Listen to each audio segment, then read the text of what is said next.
Already know it is that big boss out, boss dog, Kpotie through the door here to talk this boxing. Boy, chilling, man. I'm at the house. Uh, chilling in the house on the couch, man. I said, let me do like a quick little live, man. I'm probably gonna do like a little 30-minute one. I got a lot of stuff I gotta do, man. You know, man, I'm busy, man. Even when I'm chilling, I'm busy. You know what I'm saying? That's just the nature of the beast. That's just how the game go. Um, I'm really excited for that Benavidez, man. Versus Plant. Uh, I'm a big fan of boxing, bro. And I'm really excited because it's two different styles that are, going at it. You know, these two dudes also, you could argue both of them could be ranked number one in their division. You know what I mean? Like 1A, 1B. So, really excited for these fights, man. It's gonna be a good fight. I took off work, so when I take off work, you already know. Cause I don't miss no work, man. I don't miss no money. But I'm just excited for the styles. I mean, like I said, you got David Benavidez who has more of a pressure style, um, more of a come forward, pressure fighter, cut the ring off, volume puncher, big guy. Um, a lot of people are trying to use that Benavidez size as an advantage for him to win the fight. I don't think it's gonna be his size. If David Benavidez comes in not fighting off emotion, I believe it'll be his IQ that would beat Caleb Plant. But I think he gonna come in there and fight off emotion because he really don't like Caleb. And I just believe that Caleb Plant, who's very smart, very sharp, has very underrated power. I feel like Caleb Plant will be able to capitalize on a lot of mistakes that David Benavidez is gonna make. And I just see Caleb Plant getting his hand raised at the end of this fight. Like I said, but it all depends on what Dave Benavidez comes in that ring. You know, um, Dave Benavidez is a heck of a fighter, bro. You know what I mean? Um, like I said, volume puncher, but we'll see. We'll see. What version of Dave Benavidez comes in that ring. But I love what boxing is doing right now. All the top guys are fighting each other. All the top guys are getting in that ring and risking, you know, risking it. You know what I'm saying? So uh, maybe this will open a door for other fighters who are at the top of weight classes and show these prospects who are coming up in the boxing game that in order to be listed as the best, you got to fight the best fights. That's just what it boils down to. You know, um, like I said before, you got Caleb Plant, Benavidez. You got Tank versus Ryan. It's the best fighting the best. And that's what we should push for, in these weight classes and these divisions. So, really excited, man. Boxing's in a good place. Um, we shall see where it goes. Um, but I'm waiting for a couple of people to get in here, man. So, we can talk whatever about whatever y'all want to talk about, man. I'm open for it. I'm open for it. Anybody want to come in here and, talk boxing. You know what I'm saying? So we'll just wait for a couple of people to get in here, man. And like I said, we'll talk about whatever y'all want to talk about. Y'all want to talk about whatever, we can talk about it. If it's not about boxing, you want to talk about football, we can talk about that, whatever. I got a quick 20 minutes, you know what I'm saying? And I get back to it, but I just thought I'd do like a little quick live, man. I ain't did one in a long time. So whatever y'all want to talk about, man, let me know, in the comment section, man. And we'll be able to, you know, be able to grow. You know what I'm saying? I'm tired in the mud. But that's what it is. Now Tank versus Ryan, I'm very excited about that fight too. But I don't know. I mean, I'm not as with Ryan. I don't look at that fight how I look at Benavidez versus Plant. Like Benavidez versus Plant, it all depends what version of Dave Benavidez comes in that ring. If Dave Benavidez come in there trying to fight off emotion and angry, I think Caleb gonna beat him easy. That's just my opinion. But if Benavidez comes in there switched on, focused, locked in, I I could see I could see how he could beat Caleb. Like, you know what I mean? That's what makes this fight great. But Tank versus Ryan, I just think Tank got too much in his arsenal. Like everybody talks about Tank's power, but they're not talking about the boxing ability that Tank has and the ring IQ. I mean, yeah, he gets hit a lot, you know what I mean? But sometimes when you want to land certain shots, you got to take a shot to land your shot. Especially if you felt the guy's power and you like, oh, he can't hurt me. Prime example, when Tank was in there with Rolly, he wasn't he wasn't taking shots. He even said, man, Rolly hit too hard, man. I was trying to, because once he hit me, he was like, oh no, I can't fight. If I stand there and let him keep hitting me flush, he gonna get me. You know what I mean? So there's a reason why, Tank does what he does. Leo Santa Cruz when he fought Tank. I mean, Leo Santa Cruz is a top fighter, but as well as Tank, I feel like Tank was like, the dude can't hurt me. So he took a couple shots to land his shot. You know what I mean? And sometimes you gotta do that to set up things. You know what I mean? So, but I think this Tank versus Ryan. I think Tank is gonna show Tank. I said Tex. I think Tank is gonna show his boxing ability. You know what I mean? And counter ability, and you're gonna really see his IQ. That's how I think he's gonna be Ryan. Um, Ryan, I feel like has a lot of talent, but he's gonna rely on his talent, which is he's fast. You know what I mean? And I feel like that's gonna cost him. I'm predicting a knockout. I say between rounds 7 and 9. I think Ryan gonna win some rounds. Ryan gonna have some successful rounds, but I think around that time Tank gonna flip a switch and he gonna take the fight over. And that's what I predict. A knockout between round 7 and 9. You know. Now that's a mega fight, you know. But regardless, whoever the winner is of that fight, will catapult themselves into a good place. If Tank beats Ryan, I mean, I know Tank feels like he's the face of boxing. I feel like he heading that direction. So if he beat Ryan, and then that's gonna take him to a whole nother stratosphere. He gonna gain new fans, and then if I'm Tank, I'll go look to try to make a Devin Haney fight at a catch weight. You know what I mean, or fight at 140. Whatever the case is. That's another big fight. Him versus Devin Haney. You know what I'm saying? And put to bed that. Now, if he beats Devin Haney, he'll be the face of boxing. Just him running through Ryan, then go to Devin. If he run through them two, he the face of boxing. And you know what I'm saying?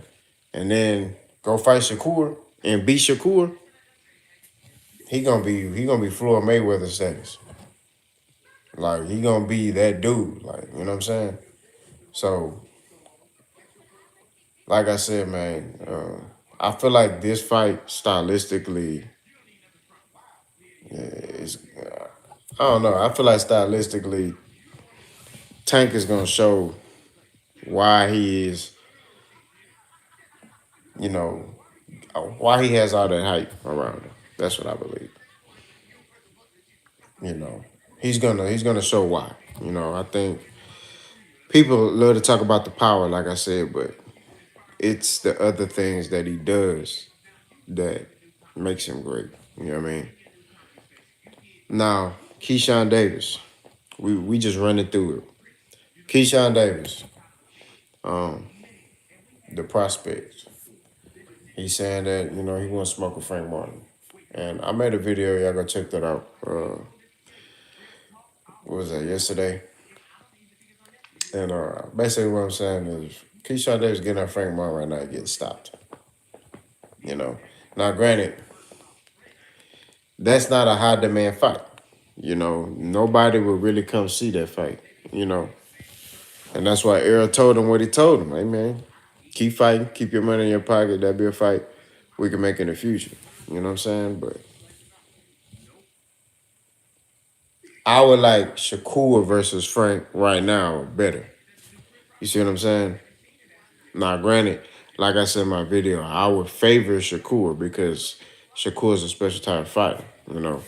Frank is a special fighter too, but Shakur just different. You know what I mean? Like I respect Shakur just as a fighter. Like he's very good, bro. You know what I'm saying? He's a very, very good, talented guy. I've seen him fight many different ways too and beat guys. So I mean, he came forward against I about to say Maurice Hooker. What's the dude now? I got his face. I got his face in my head, but I can't say his name. But he came forward against him to become WBO champion, right? Then Oscar Valdez, he kind of mixed it up against Oscar Valdez. You know what I'm saying? You know, made him pay. You know, he just dominated him. You know what I mean? Um, then he fought the other guy. Yeah, Jamel Herring. Yeah, that's his name. Then he fought the other guy. You know, and the one he fought in his hometown in Newark. And the one that he missed weight and lost all his belts. He fought that dude, and he beat him. You know what I mean? Now, was it a great performance? No. But I've seen Shakur fight many different ways. Frank, for the most part, he has the same kind of style. His style is, you know, he gonna have that high guard. He gonna come for. He gonna use off the jab. You know about Salvador Sanchez? Nah, I don't know about Salvador Sanchez. I need to look him up. Well, put me up on game on Salvador Sanchez, and I'll go check him out, man. Where you fight at? 130, 135, 126? Oh, I got you. Matter of fact, let's look him up right now.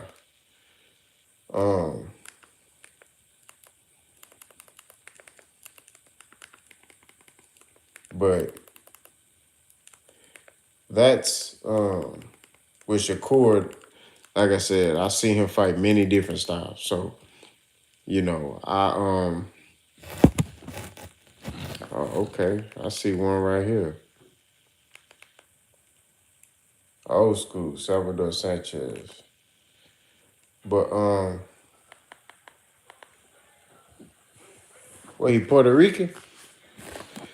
But that's the reason why, man, like with Shakur, I would favor Shakur against Frank Martin. I just think he got a little bit more in his arsenal. If Frank get a couple more fights under him, a little bit more, I think, he possibly can beat Shakur. But, Shakur, he a different type of fighter, man. He's special. He's a special dude, special type of fighter.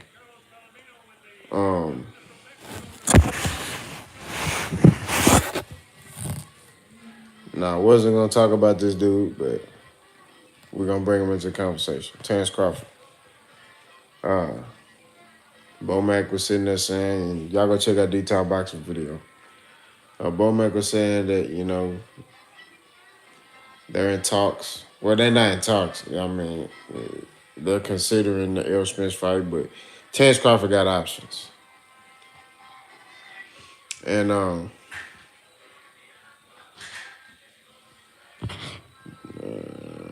he said documentary and no doubt and amateur experience and any advice been getting real deep into and signs every day telling me to step in that ring. Appreciate your content.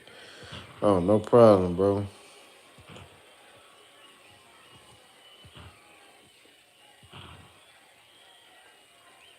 Are you taking Frank? What's good, Red? You taking Frank? Like I said, man, to me, that Frank versus Shakur is like it's a toss up to me, bro. Like I was just saying, I would favor Shakur because of I seen him fight different. He fights different styles. You know what I mean? But like I wouldn't be shocked if Frank beat Shakur. You know what I mean? Like I'm just looking at simply their styles. You know what I mean?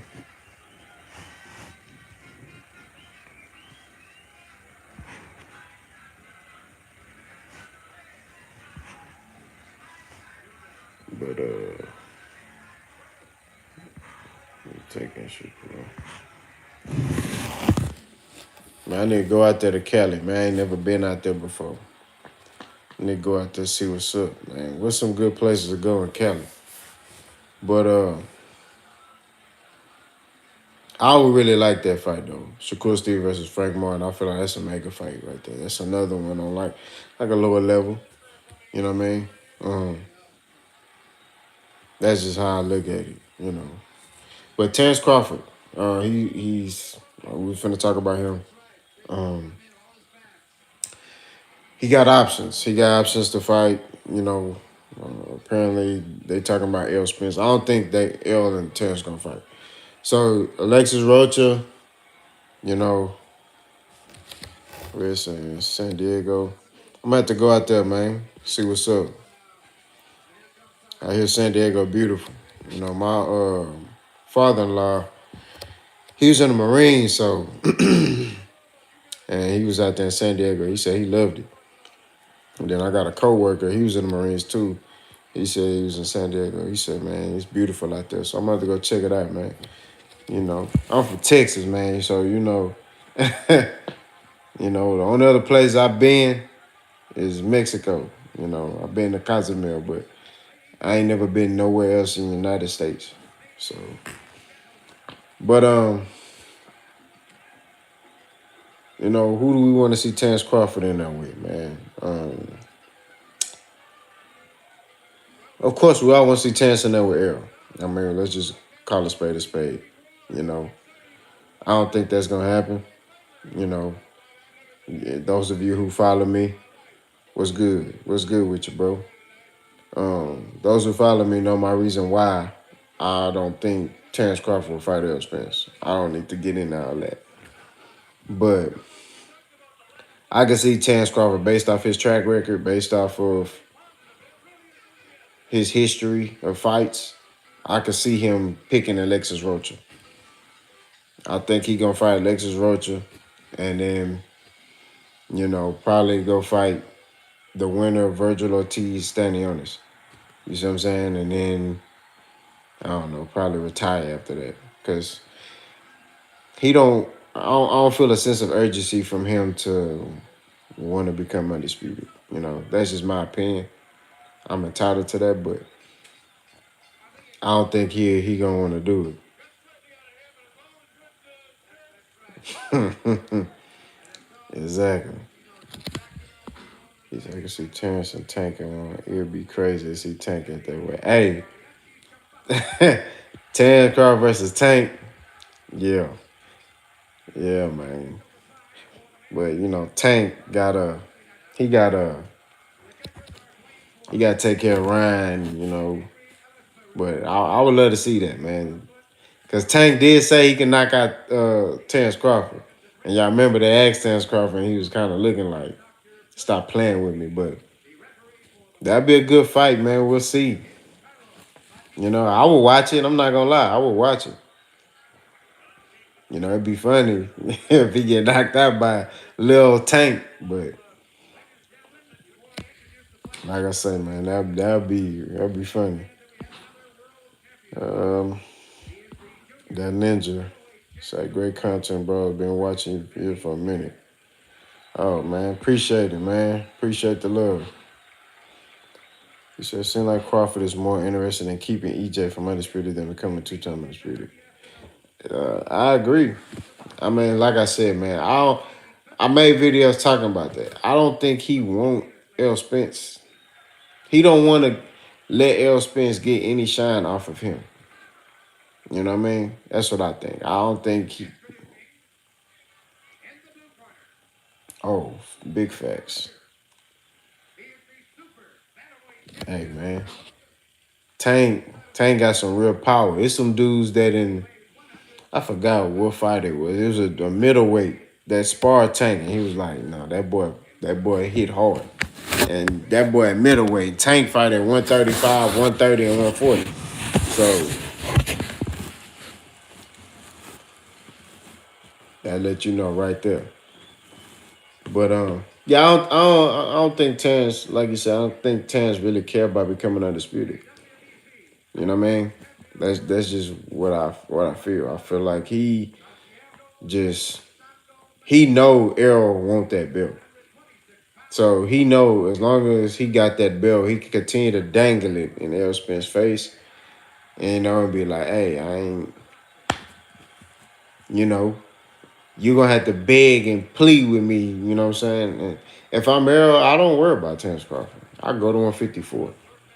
You know what I mean? Like you already sent the contract, you already tried to make the fight happen. He didn't want to fight, so money became an issue. Money was never talked about prior to that. It was, oh, he ducking me. But then, nah, he not ducking me. I just think it's the dudes in the suits who don't want to fight. Then again, oh, he ducking me. So then the contract gets sent, I'm going to go fight David Avenation. I mean, it's nothing else to really talk about there. Hey, man, exactly. And this is the thing. They talk about L. Spence has been holding up the division. He's hurt, and all this other stuff. Why L. Spence was out hurt? Why Terrence never went and fought those other champions who had belts? So L. Spence got hurt, right? After he fought Sean Porter. Okay?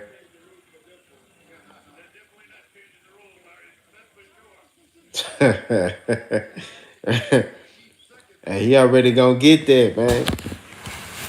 I don't even think that'll get Buddy in the ring. I'm not even gonna lie to you. I just think the fight don't interest him. I think what he did was he wrote off Errol Spence's name. He wrote off his name. He don't want to fight me. Errol don't want to fight me. This, that, and the third. Because Errol Spence, he know what Errol Spence do. He know Errol Spence put butts in them seats. You know what I mean? Now, is Errol Spence doing a million? No. But Errol Spence is doing a good amount of sales. Each time, putting a good amount of people in them seats when they fight. And I think he just used his name to get a little bit of recognition. Because he wasn't really getting no shine when he was on Top Rank. They was disrespecting Terrence Crawford. They promote Lomachenko, and this is how I used to advocate for him, because they promote Lomachenko, and Lomachenko was only having, like, at the time when they was really pumping him up like that, like 9, 10 fights. Terrence Crawford had like over 30 fights or 20-something fights, and Top Rank promote Lomachenko. You see what I'm saying? Like, but Terrence never said nothing about that. He never, oh man, what's up, Bob? Terrence never went to Bob and said, I'm not fighting another fight unless it's against this dude right here. So, you see what I'm saying? He never did that. He never went and told Bob, hey, bro, I'm not fighting another fight unless it's against Errol Spence, or unless it's against Keith Thurman or Danny Garcia or Ugas or whoever was the top guy at that time. You know what I mean? So that's my take on it. When Sean Porter was the WBC champion, why didn't Terrence Crawford try to unify with Sean Porter? You know what I mean? He could have tried to unify. When Errol Spence got hurt, right? There was another belt out there. Pacquiao and uh, Ugas had versions of the belts. So if he couldn't get a Pacquiao fight, he could have got a Ugas fight and got a version of that WBA belt, which would have put him in line to be a mandatory for Pacquiao. Why didn't he do that? You know what I mean? But these are questions people don't have answers for. Red says annoying. Waiting for this fight. It's got to happen one way or another. Yeah, man. I mean, look, it got to happen, but he got to want it to happen. Really, we just waiting on him. That's all it is. He said that ninja say he didn't even want Ugas, the guy that beat him in the amateurs. He wants an easy way out. That's what I'm saying, bro. I mean, at the end of the day, Terrence is a good, skillful fighter. I gotta give him his credit, right? But at the end of the day, I don't know what type of dude you are if you ain't fighting the top guys. And that's just my opinion. It's easy for you to look phenomenal against a dude who ain't on your level. You know, I was watching an interview with I forgot who I was watching an interview with. My bad, man. I was watching an interview with somebody and they was talking about Terrence Crawford. Oh, it was the Portaway podcast, and he had another guy on there. And he was talking about Errol is a top fighter, but Bud is the pound for pound because his fights, he makes them look easy. And I'm like, okay, let's analyze that. Who is he fighting? That's the question, right?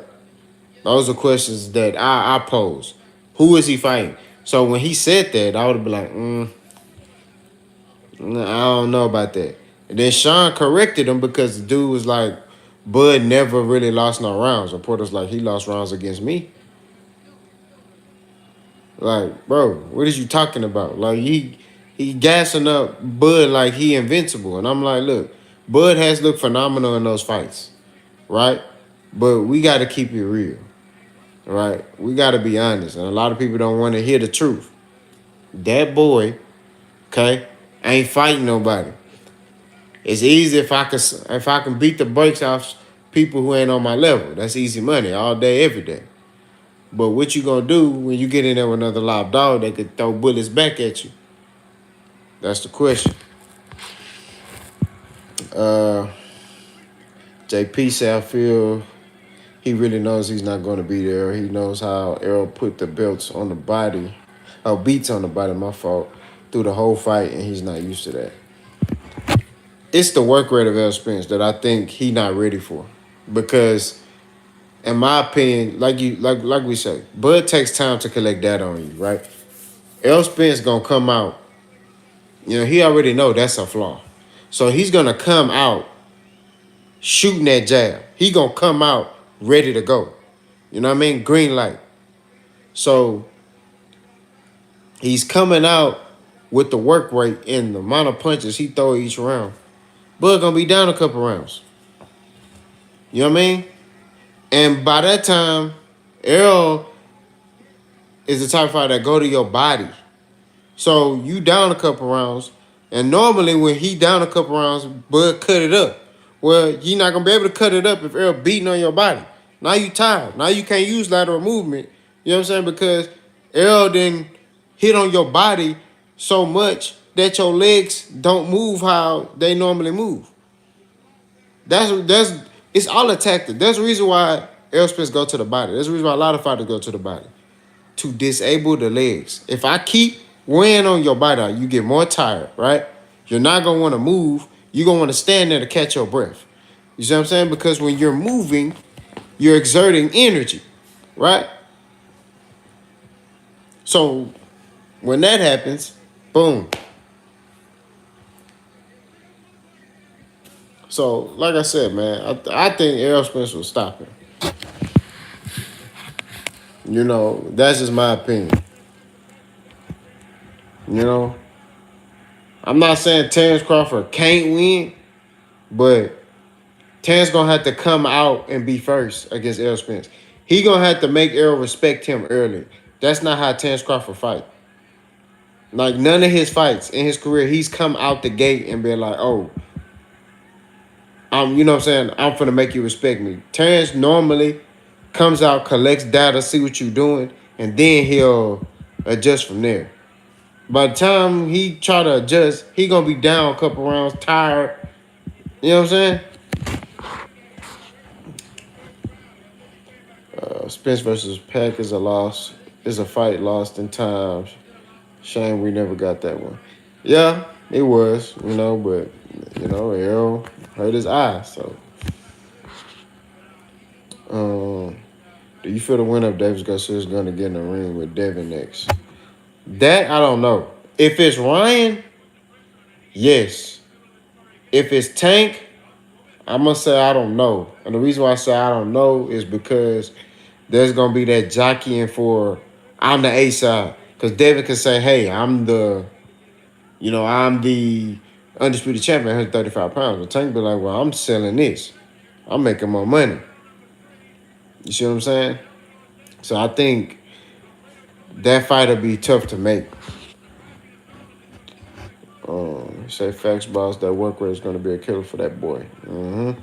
Errol is a demolition artist. He break down like it's nothing. Facts. And yeah, Errol Spence, everything is off the jab. And like the thing that I like about Derek James when he teach his fighters is like it's not a predictable jab. You know how some dudes like I don't know if some of y'all been in fights or box before, but you know how you see when a dude finna throw something, right? Like their jab, their rhythm is Derek James got them a different type of rhythm, but it's upbeat though. You see what I'm saying? That's the reason why they can throw as many punches as they throw. But if you pay attention, everything is off the jab. They throwing that jab, body shot, jab, two, jab, hook. Everything's off the jab. They may throw a stiff jab. They may throw a flick. They may throw an up jab. I see Charlo throw up jabs a lot. Errol throws stiff jabs. Errol may do a par and jab and then come around. You know. Question Legend said, I think Spence collects Crawford's eye if they fight. Yeah, man. Errol breaking something. Hey, what's good with you, bro? Junior from 919, my fault. What's good with you? G5 Huncho say, who you think gives Errol the most problems, 140, 160, or you think Bud is the biggest problem for him? I'm going to be real with y'all. I don't think Bud is a problem for Errol. I think Bud's style is tailor-made for Errol Spence. I'm not going to lie to you. Bud is a good fighter. I'm not saying he a bad fighter, but I would have to see him in there with Errol, But I think Errol Spence style is gonna be too much for Bud. That's just my opinion. What's good, George? But from 147 to 160, I would say at 154, Brian Castano. Brian Castano beat Errol in the amateurs. That 154 gonna be different. Errol gonna have to fight. He gonna have to bring his boxing ability out at 154. Because at 147, he's bigger than a lot of guys. You see what I'm saying? I think I forgot about Boots. Yeah, Boots. Boots. The only reason I say Boots because Boots can box, he can fight, southpaw orthodox. He switches stances mid combination. Like that's y'all. I don't think y'all understand how hard that is. Like I even tried it. It's difficult. You know what I'm saying? Like you got to do it correctly and still be defensively responsible. You can't just do it. Like you gotta be able to throw the combination, switch stance at the same time, and be defensively responsible. It's difficult. So Boots can pose a problem for Errol Spence. Um, just his skill set, what he has in his arsenal. I think Boots can. But I said 54 was good detail. At 54, I would go who could pose a problem. Like I said, I don't think Crawford can pose a problem. I think Crawford's style is tailor made for Errol Spence. I'm not gonna lie to you. That, and I'm not saying he sucked. I just think Errol Spence, with his work rate and his fighting style and him being accurate, because he don't miss a lot of punches. I just think that he's a Terence Crawford. The fight is not. I'm not saying it's easy, but it's. I think Errol gonna stop him. I'm not lying. Like I said, if he get in there and prove me wrong, hey, but when I look at the styles, I see Errol Spence stopping Terence Crawford. That's what I see. You know,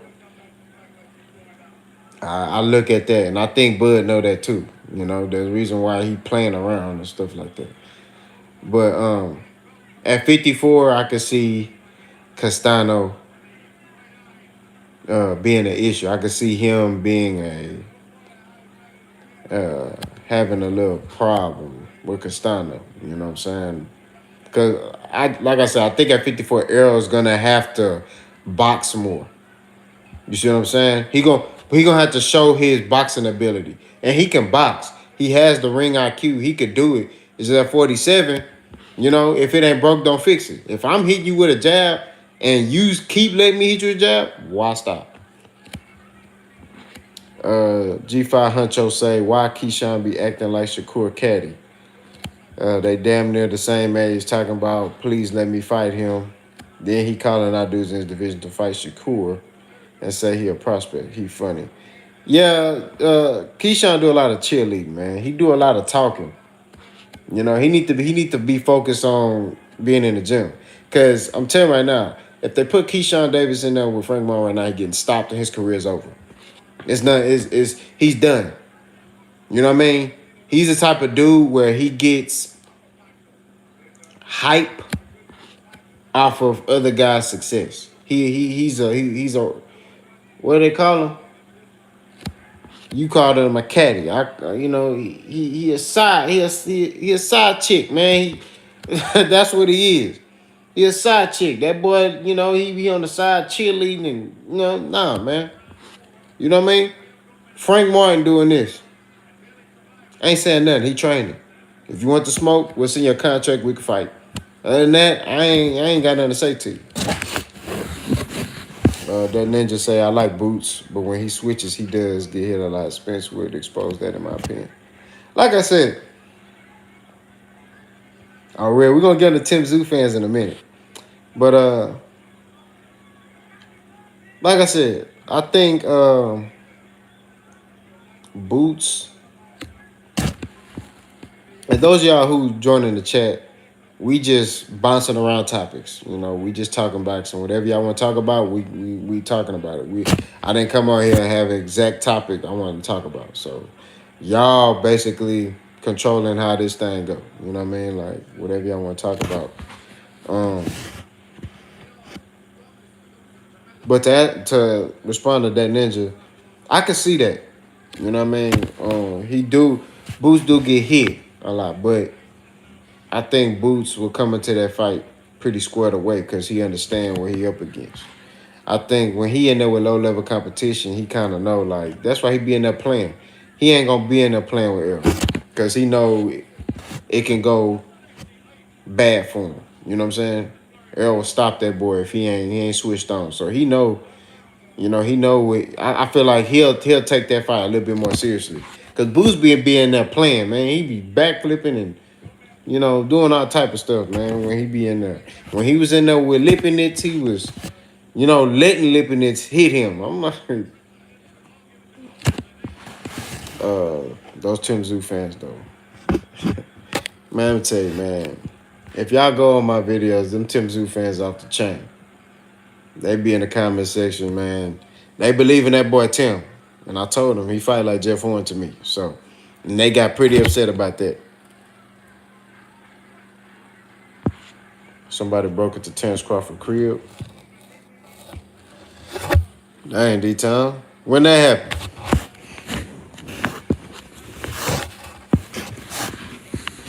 You got 100K for that person. Dang. That stuff ain't nothing to play with, man. People breaking in people's crib, man. JPF say Keyshawn is a little cloud chaser for now to promote himself. That's all he doing. Frank Martin up next. Yeah. Tanner Boy said, who you got, Earl or Charlo? If they fought, that's a tough one. That's a tough one, man. I go. Charlo got power. Earl got power too, but Charlo, like,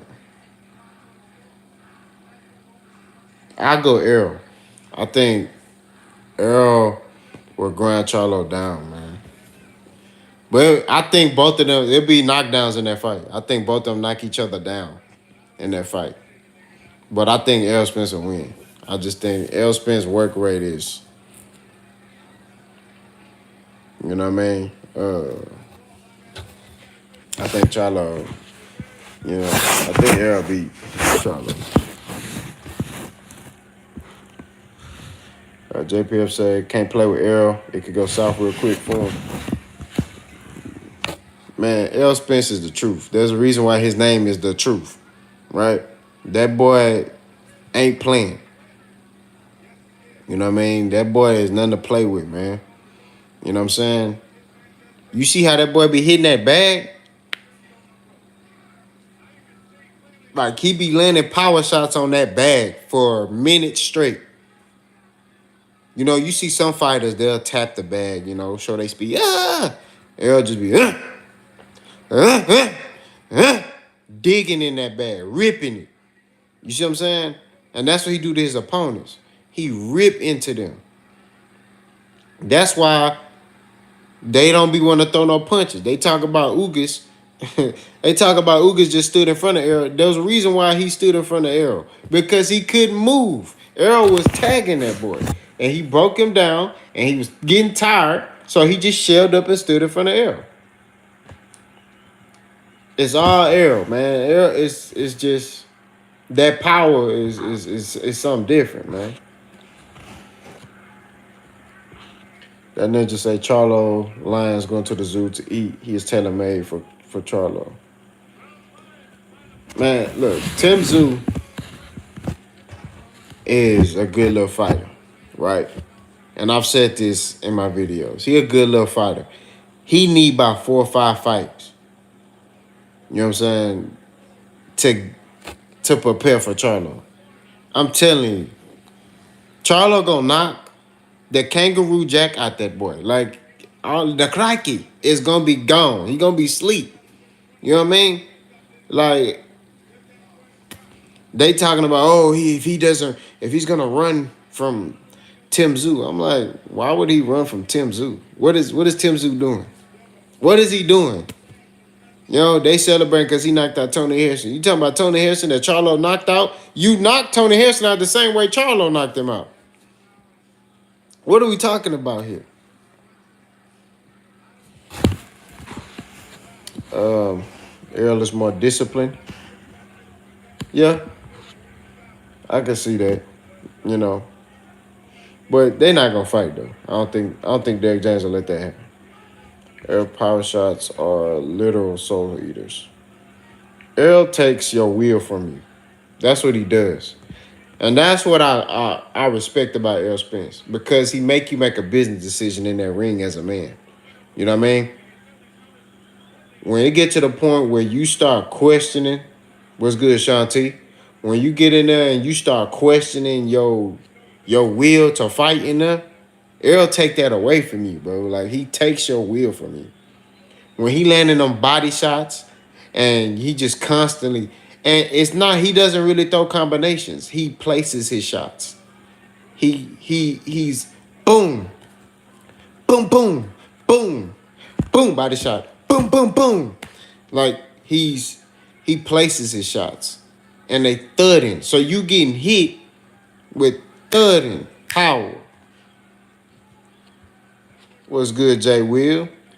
Now you called me a long time ago. I'd say about 7, 8 months ago. It's been a minute, man. I've been busy, but I decided to do a surprise live today, man.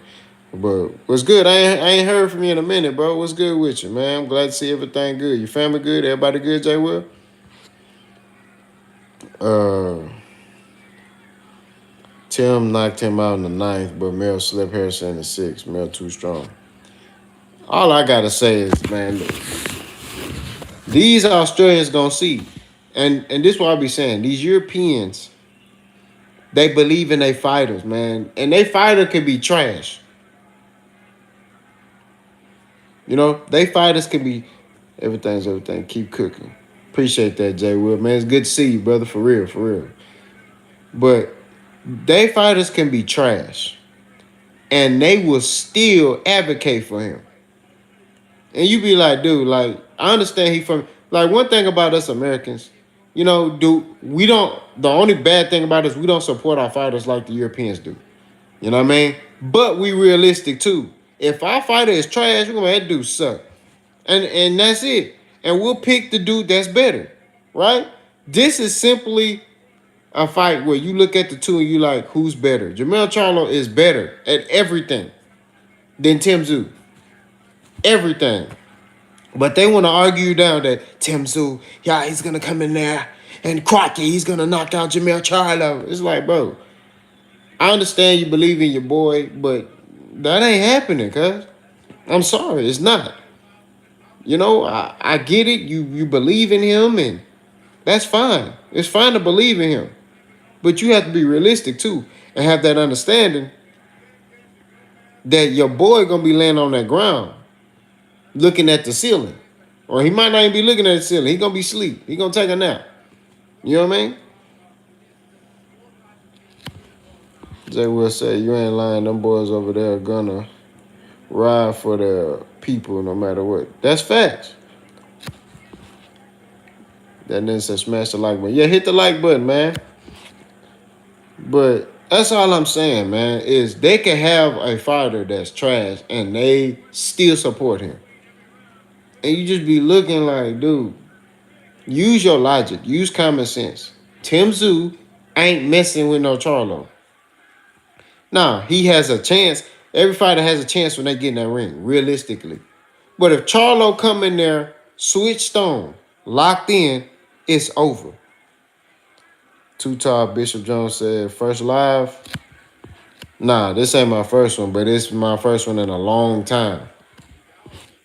You know, I haven't went live in a minute. I'll say, man, it's been a couple months. But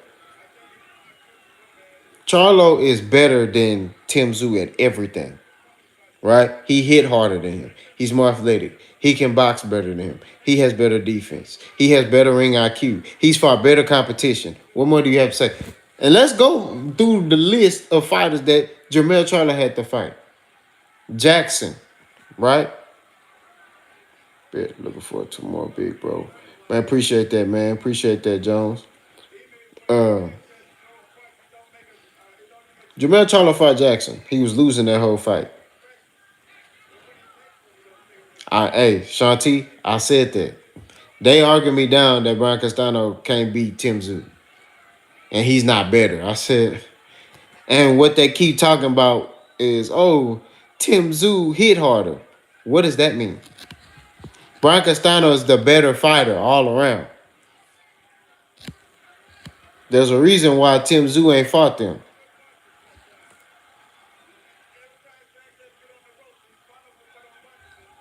Yeah, exactly, Joe. That's what I'm saying. If Jamel Charlo coming up switched on, it's a wrap. But what I was saying is that Jamel fought Jackson, right? He was losing that whole fight. Lands a shot, beats him because they're BC champion, right? Then he fought that dude from Dallas. What was his name? Haley or Harley, whatever his name is. You know, he fought him, knocked him out, right? Fast forward, goes and fights Tony Harrison, right? Loses. I thought he did enough to win, but he loses. Then go fights Coda, sparks Coda, comes back, fights Harrison, knocks him out, right? Then let's stop right there. Who was the unified champion at that time? J Rock. J Rock, who did he beat? Just with her, who was running through everybody. J Rock beat the brakes off Just with her, became the unified champion. Then J Rock loses to Jason Rosario in his hometown, Get Spark. He's the unified champion. Charlo said, I want that smoke. Go fight Jason Rosario, knocked him out. Gets his belts, right? Only belt left is Brian Castano. Charlo fights Brian Castano to a draw, comes back, fights Brian Castano again. Yeah, Charles Hadley. Fights Brian Castano to a draw, comes back, fights Brian Castano again, stops him. All his fights that he's got a belt, he knocked them out. He didn't just beat them, he knocked them out. Let me explain something because I'm getting hyped. He knocked them out. He didn't just beat them for 12 rounds. He knocked them out. They was asleep, laying on the ground. You see what I'm saying? He fought Erickson Lubin when Erickson Lubin, everybody was picking Erickson Lubin to beat Charlo. He knocked him out in one round, bro. Like, double jab, over with.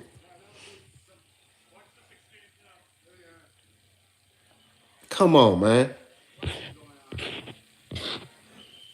Charles Championship run is at least 90%. That's what I'm saying. You know? He knocking people out. He knocking the soul out their body. They laying on the ground. That's why when Terence Crawford was sitting there talking about he wants to smoke a Jamel Charlo, I said, don't do that, boy. You're going to be looking like a seal. You're going to be looking like how Deontay Wilder did, what's that boy name? He had him laying like a seal the second time they fought. Stavern. You're going to be laid out like that? Like you sunbathing on the beach? Don't do it. That boy Mel, man, he too strong, bro.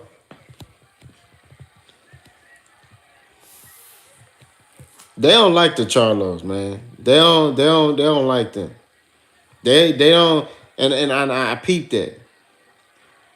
Charlos, a lot of people don't really support the Charlos because they don't like how they act. They feel like they could disrespect them, right?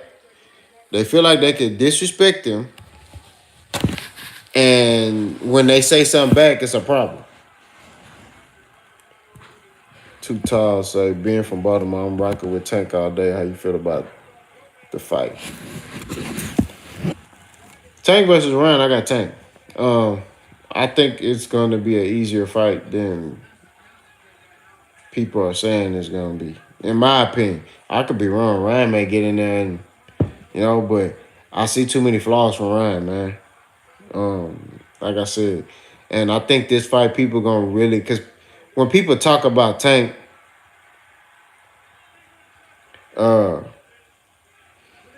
when people talk about Tank, they mention just the power, and I'm like, yeah, he knocked everybody out, but I think it's gonna be the IQ that's gonna have him.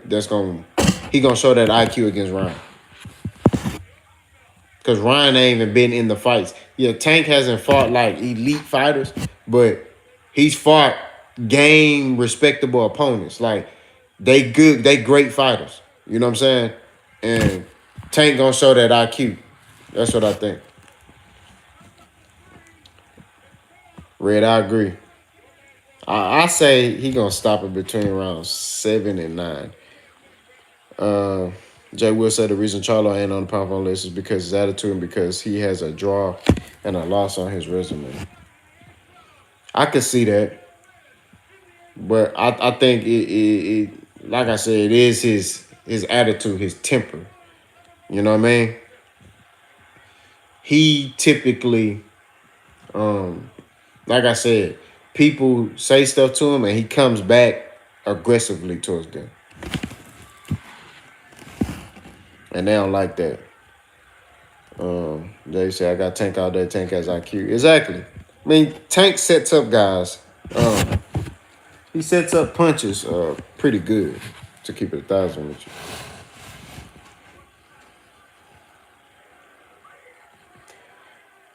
I feel he should definitely be up there, though. He fought the best. Exactly. He did fight the best. Hope they praise Tank like how they want to praise Garcia if he win. I believe they will. Um, because there's beef. Ryan is, and I also think also it's bringing a different demographic of fans into the sport of boxing. So I think that Tank will he'll get that credit, you know. But also if he don't, we know the reason why. He saves everybody for sleepy time. Exactly. Tank's ability to see punches coming is too underrated. Exactly. He got IQ.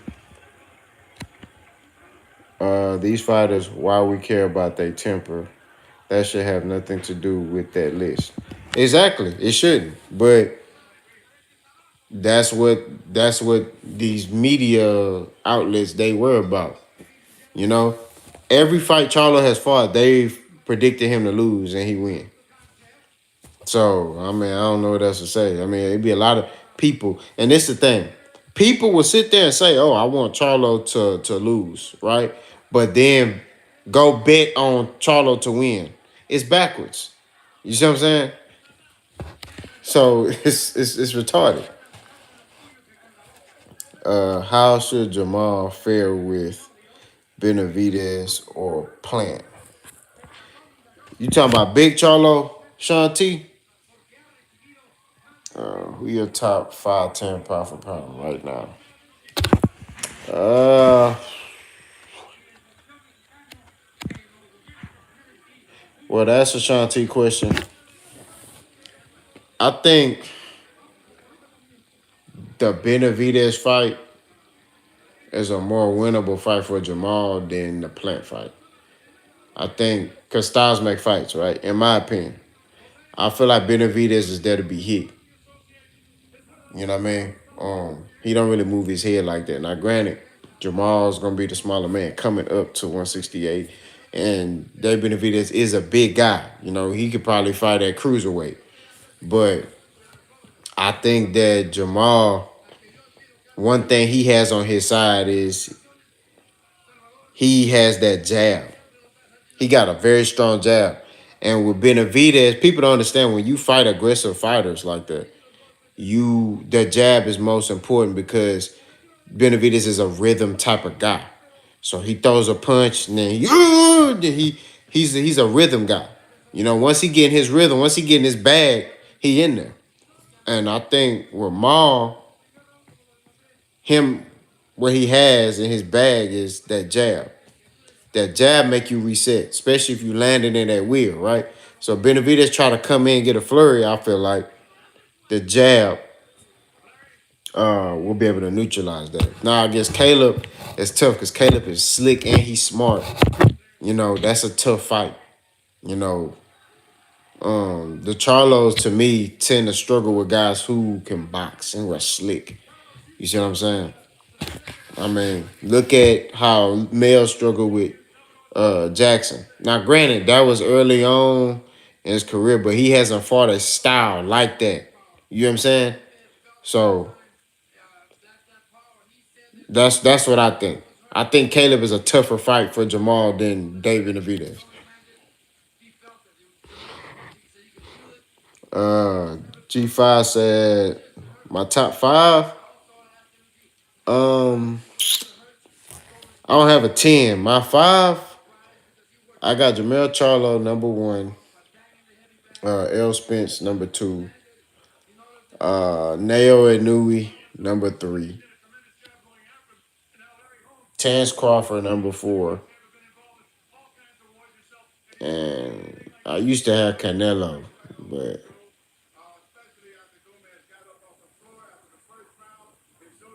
um, I say Usyk at number five. I don't have a 10. I really would have to really like sit down for a couple of minutes, but that's my top five. Mel, Errol, Nail Inui, Terrence Crawford, and Usyk.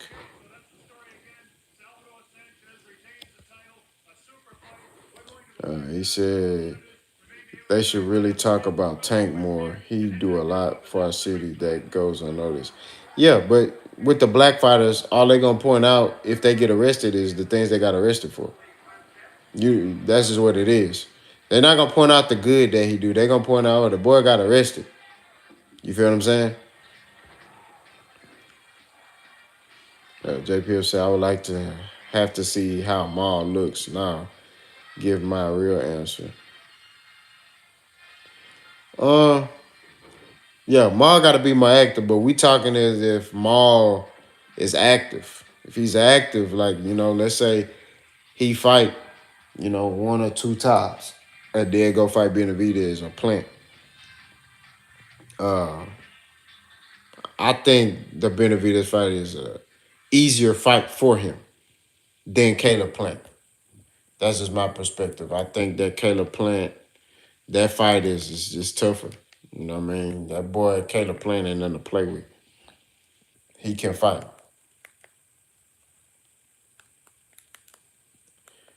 Um,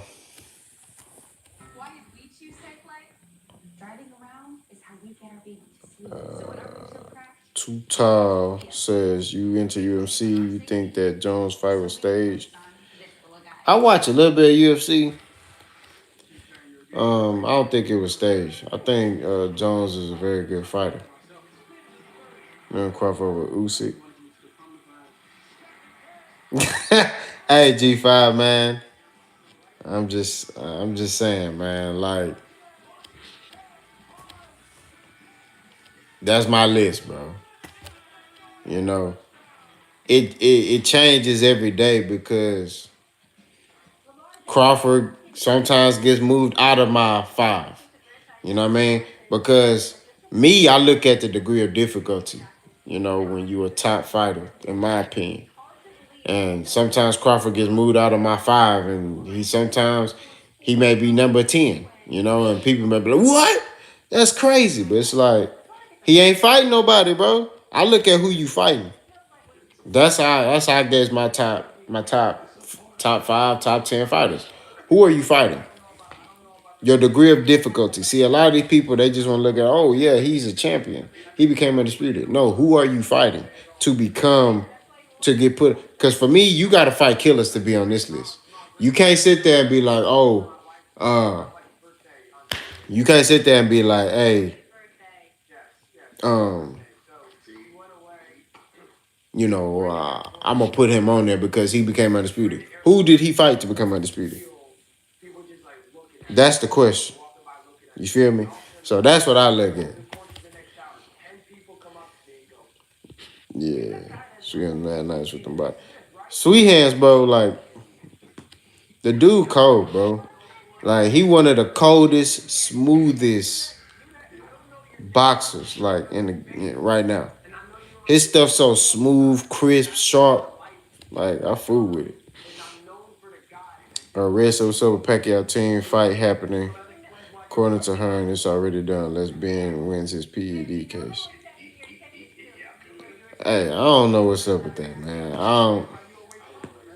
I mean, Manny Pacquiao is like he 40 something. Why's kind of being fighting Manny Pacquiao? This what I'm tell you about Eddie Hearn, bro. Eddie Hearn,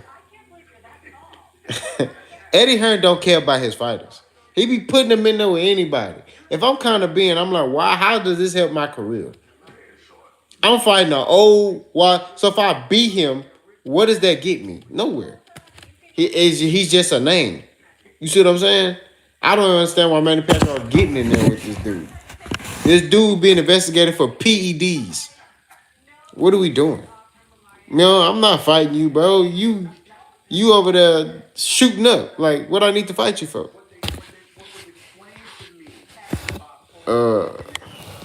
It says, I want to see how Caleb condition is with this fight against Benavidez. I think Caleb gonna be in shape, man. I mean, he looked to be in shape. I think he gonna be good, man. Like I said, Benavidez struggles with boxers, with movers. See, Benavidez talked about in the press conference how he knocked out Darrell. He was like, I punished him, I knocked him out, and that's not true. He did knock him out, but Darrell was giving him problems in there. Darrell got a cut, and yeah, it was from a punch, but he got a cut, and that's where the fight changed. He was winning rounds against Benavidez, making Benavidez look crazy. So, and Caleb just destroyed Darrell. And Caleb is a better boxer than Darrell. So I don't know. But like I said, it's one of them toss-up fights. I'm going with Caleb Plant though. You know what I mean? I think Caleb gonna do what he need to do, get his hand raised. Ben needs to be looking to get Boots or teasing them. Exactly.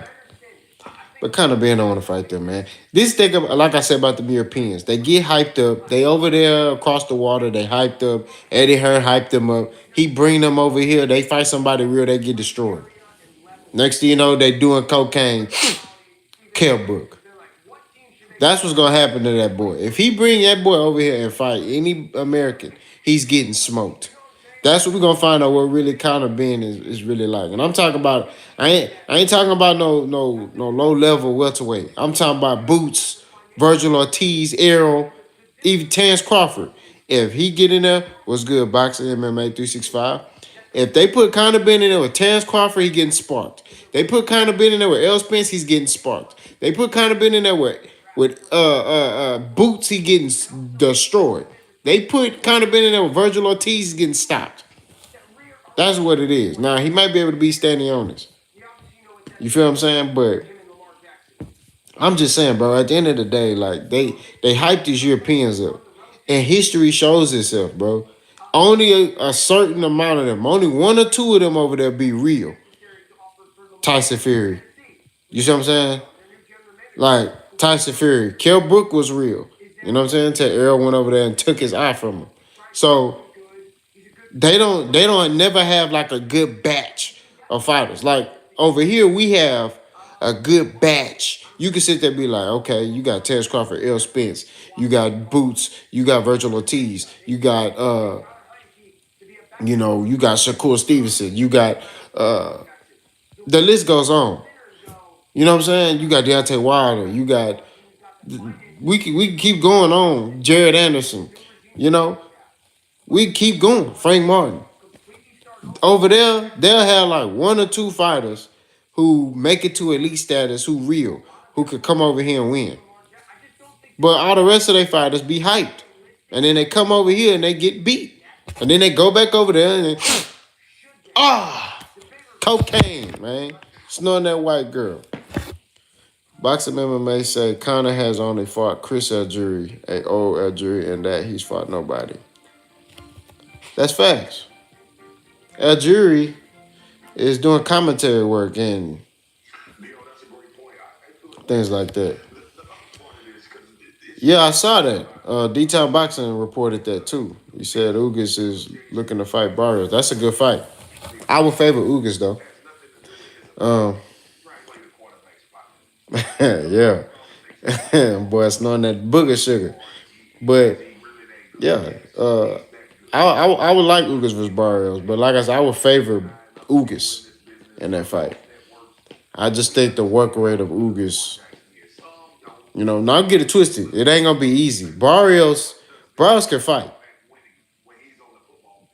Barrios can fight, but I think Ugas is gonna knock him out. That's what I think. I think it's gonna be a stoppage. You know what I mean? I think it's most definitely gonna be a stoppage. Ugas is tricky. He's a tricky guy in there. Exactly. That boy started shadow box. He said, ah. I said, hey, something wrong with this boy, man. That boy started shadow boxing. He's celebrating that. He's snorting that booger. I said, oh, okay. That's how y'all do it in England? Y'all snort coke and shadow box? We need to test all y'all fighters then. You know what I'm saying? But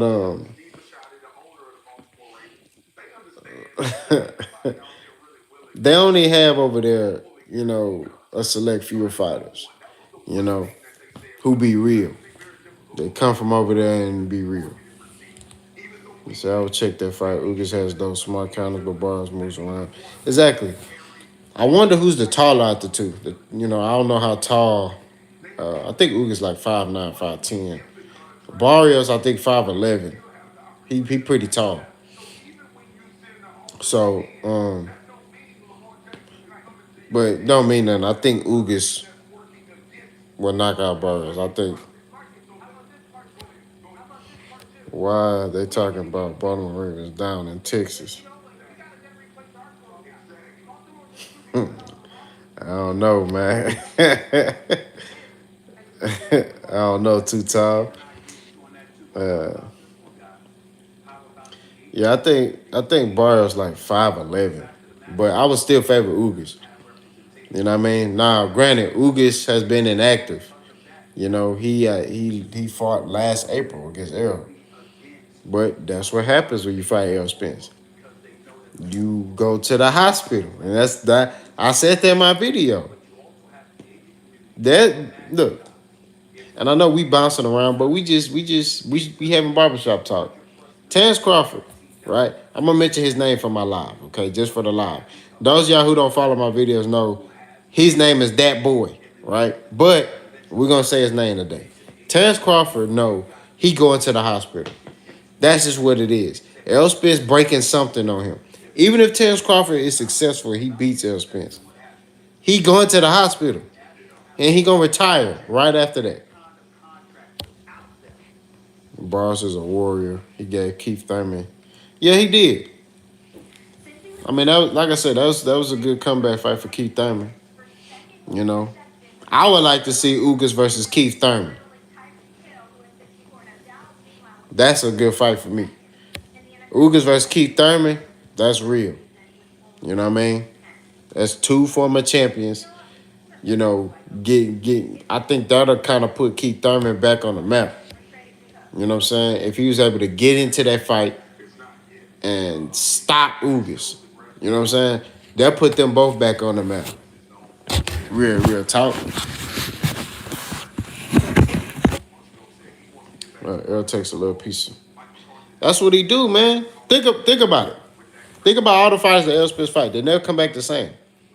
And that's why I be trying to tell these bud buddies. I'll be like, bro, Terrence Crawford is a great fighter. He knocks these dudes out. Yeah.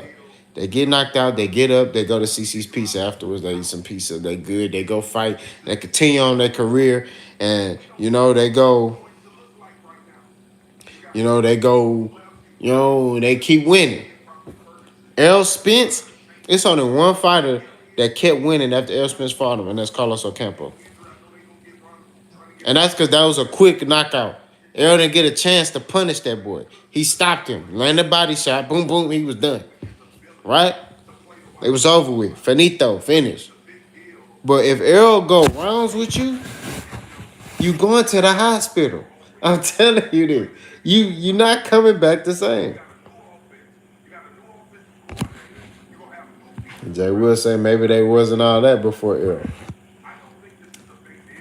I mean, that's an interesting take. You know what I'm saying? But they got to be something, Jay will. You know what I mean? They got to be something. It's like Errol fight them, and it's like it's they go to the hospital, man. Like I said, Terrence Crawford is very skillful, but Errol like he takes something out of you, man. Like that's just and this is not just like I've watched all this dude fights. I've watched all of Terrence Crawford fights when he had dreads. You know what I'm saying? Like I've watched all of them. You know, so like I know how they fight. I'm telling you, what's good with you? Who is real? Uh, I know how each of these dudes fight, bro. Yeah, Mikey. I see something. He saw something. He saw something, all right. But it's like, man, he just when you fight him, you're not the same.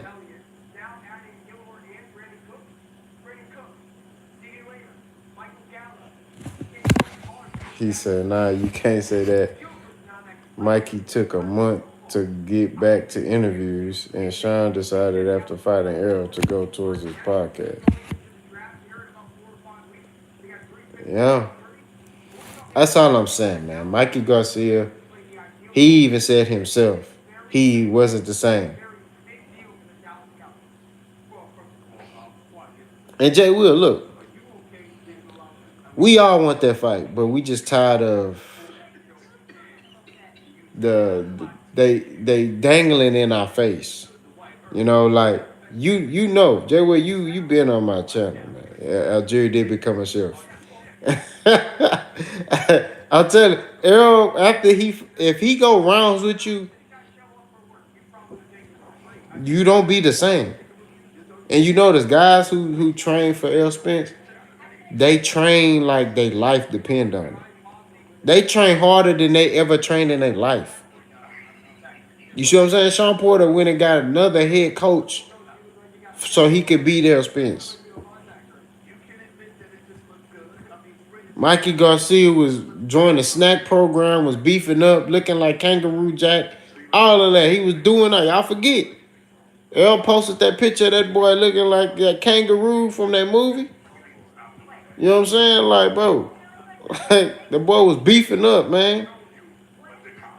He was he was like, "What's good? I'm 147." Mike Rim, what's good with you, brother? Welcome to the chat, man. We just in here. We just talking about random boxing, but we don't really got a set topic. We just talking about anything. But and L stop that boy. Dave Skates all day. What's good with you, bro? Nocturnal. What's good with your family? Exactly. Danny Garcia did go through depression. You just don't come back the same after you fight him. If Errol go rounds with you, you gonna feel every round. That's all I'm saying. You know, that's all I'm saying, man. Y'all go subscribe to Nocturnal Box Stars if you ain't subscribed already. You know, that boy there, man. He the truth. He's so hey, I think they underestimate dude, man. They underestimate him because he look basic. Like they see what he doing and they like, oh, that's basic. And then they get in there with him and that basic stuff, breaking them down, punishing them. You know what I'm saying? Like taking your eye. Danny Garcia got beat by Errol Spence that was nowhere near 100%, right? Nowhere near 100. Just imagine if Errol Spence was 100%. That Errol Spence that fought Ugas was in that ring with Danny. He would have stopped him. He kept it pretty simple against Danny. He gonna keep that jab in his face. That was it. And he took his eye. You know what I mean? Like, he really tests your will in there. You know what I mean? And we just going off the fights. You see what I'm saying? They be saying Spence has no skills, but they be getting cooked. When you spar, you realize Spence is a problem for anyone. Exactly. Errol Spence, man, I'm telling you, he don't do. And I think look, I think a lot of people don't like Errol Spence because of his relation to Al Heyman and Mayweather. Because, you know, he got endorsed by Mayweather. Anybody that gets endorsed by Mayweather, they don't like him. You know what I'm saying? So it's like, but also it's his fighting style. He don't do the typical combination punches. He don't do that. And Derek James don't teach them like that. It's more exactly. What? This clown got bad takes. Hey man, Kpotie, whatever your name is, Queef, whatever your name is, bro. This ain't for you, kinfolk. Uh, hey, somebody get that Queefy dude out of here. We don't tolerate that up in here. But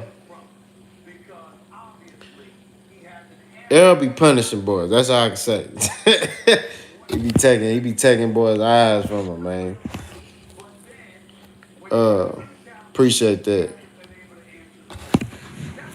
Jay, where you want a wrench, man? Hold on, let me hook you up real quick.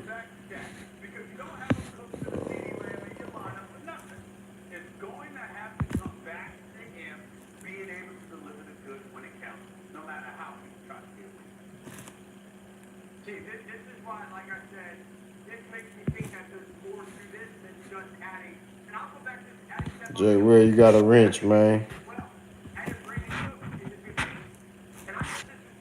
Um, you said what you think about Broner?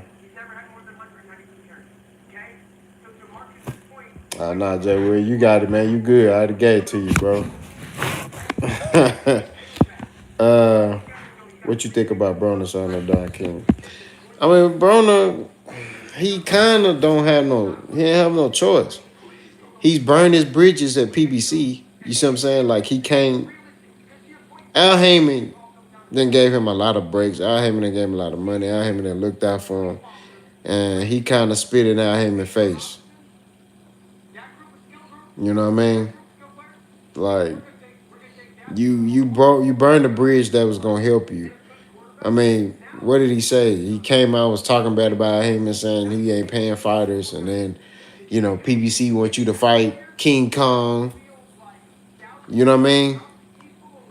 Like I understand you go through things, but you can't burn the bridges of people who help you. You see what I'm saying? Just say, hey man, I'm going through something. But the problem with him is he going through stuff, but then he's hurting the people who helped him.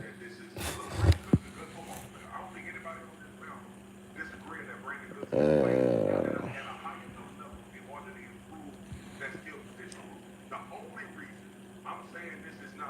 you see what I'm saying? Like that's that's that's how I feel about Broner. Like you can't sit there and continue to bite the hand that they keep feeding you, but they keep helping you. You know what I'm saying? Like at the end of the day, I feel like it's a bad move. You know what I mean? I feel like it's a bad move, and I don't know what Broner gonna do. Um,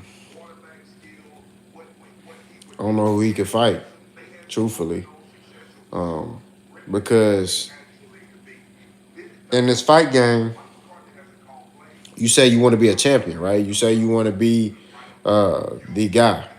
Well, you gotta beat the guys. So you competing at 140. You gonna have to beat Regis Prograis for that belt. You gonna have to beat, you know, uh, what's the dude that Prograis just beat? The Hispanic dude. I forgot his name. You gonna have to beat guys like that. You gonna have to beat Teofimo. You gonna have to beat Josh Taylor. You gonna have to beat guys like that to be the face of that division. How's Don King gonna get you those fights? That's the question. You know what I mean? That I have is how is he gonna get you those fights? I don't see Don King be able to get you those fights.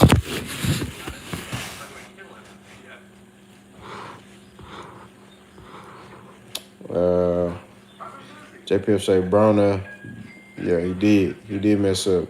When was the last time Miss King put on the card? I don't know. That's a good question. You're right. He burned a lot of bridges. Um, yeah, that's big facts. Running from at the bag when he was getting draws and L's, Heyman gave him a layup, Pac-Man paper fight, and he's still ungrateful. Exactly. And that's what I'm saying. Al Heyman really looked out for dude. You know what I mean? Like, he gave him opportunity. Okay, cool. You fight Pacquiao, you get like 10 million. He got 10 million to fight Pacquiao. So what did you do with that money? You see what I'm saying? Like, many people, Terrence Crawford didn't even get a Pacquiao fight. You know what I'm saying? Like, Broner, man, he got a.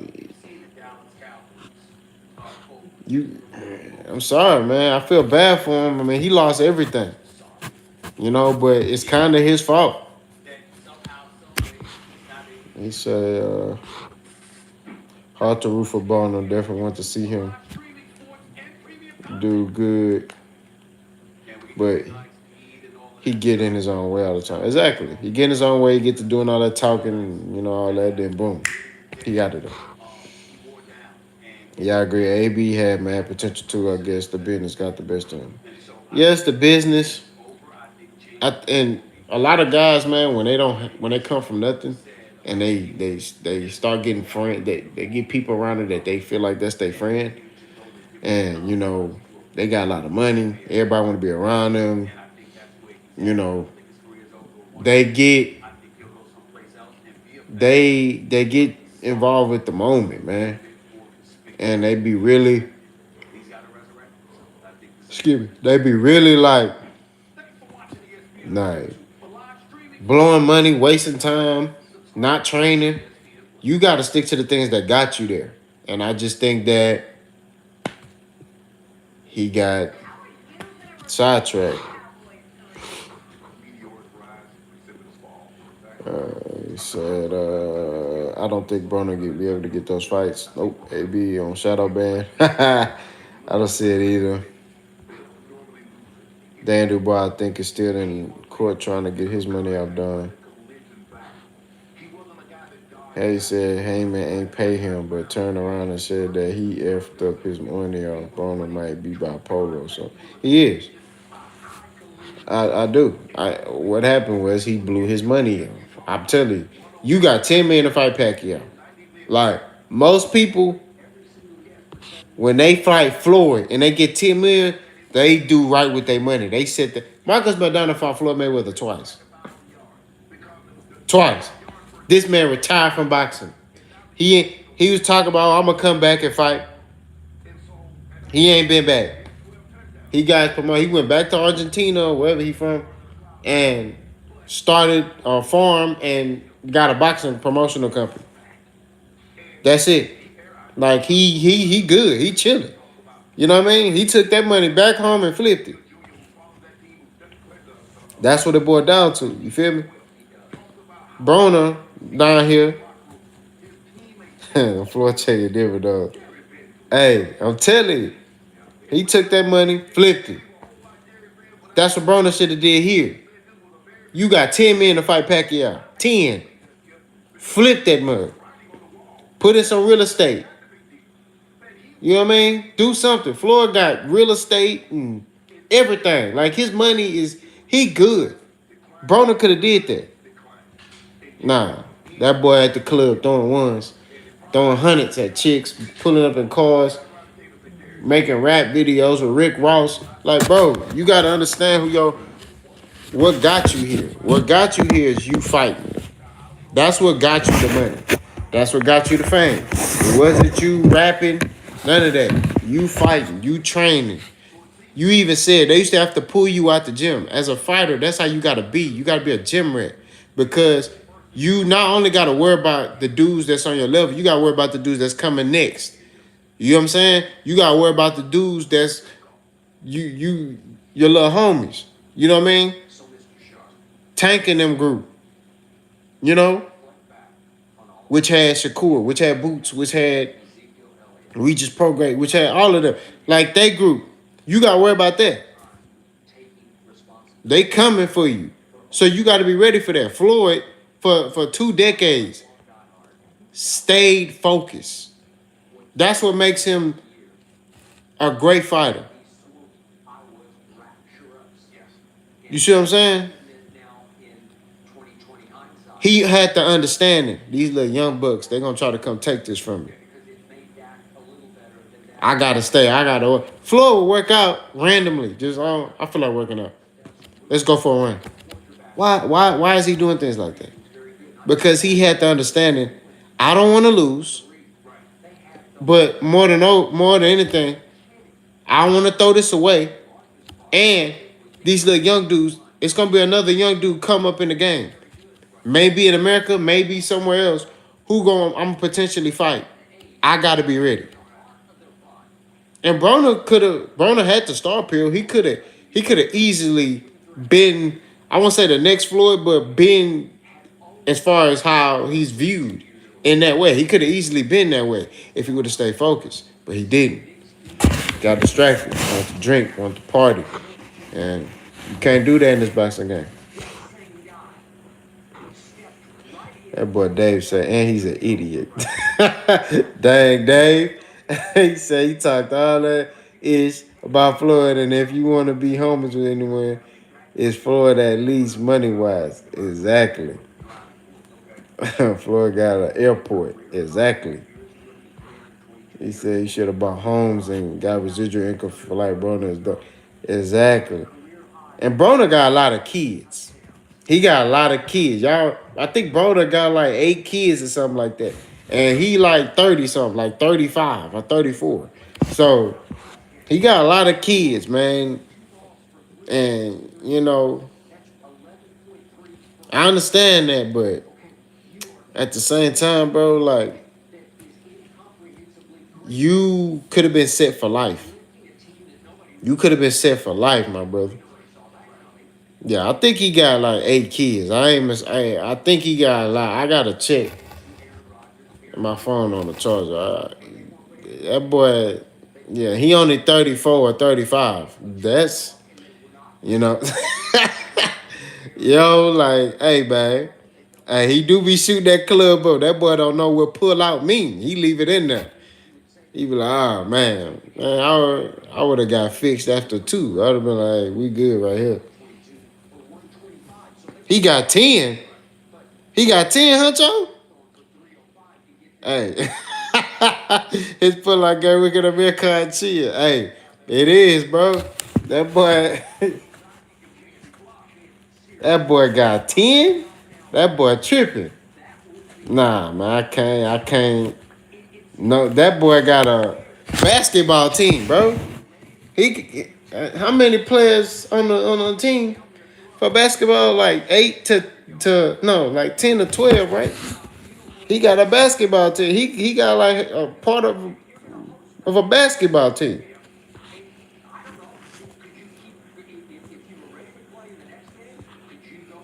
Dave said, don't get it twisted, though. I definitely want to see how people prosper, but yeah, he need to get his mind right and focus. Exactly. He got to start at 5 and reserves. Exactly, man. He did Canada before the Canada. Hey, that's facts.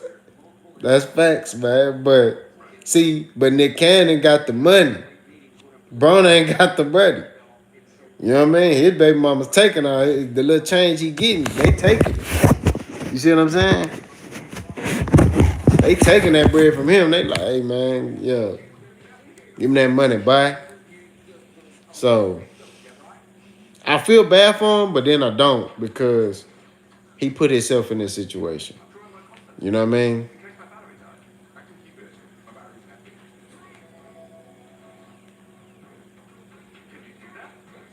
Exactly. Exactly. He probably gonna be balling for this when income tax come if his baby mamas let him carry them on his income tax. You know what I mean? I like on a human level, just you feel bad for him because you don't want to see nobody suffer. You see this dude who was happy all the time, who made other people happy. You know what I mean? He was a blessing to other people, and now he he don't have all of that no more. He is gone, but it's because of him. You see what I'm saying? But I don't know if him aligning himself with Don King was. If I was him, I'll I'll go talk to Tank and be like, hey man, sign me to GTD promotions. That's what I'll do, man. I mean, I mean, that's what I would do.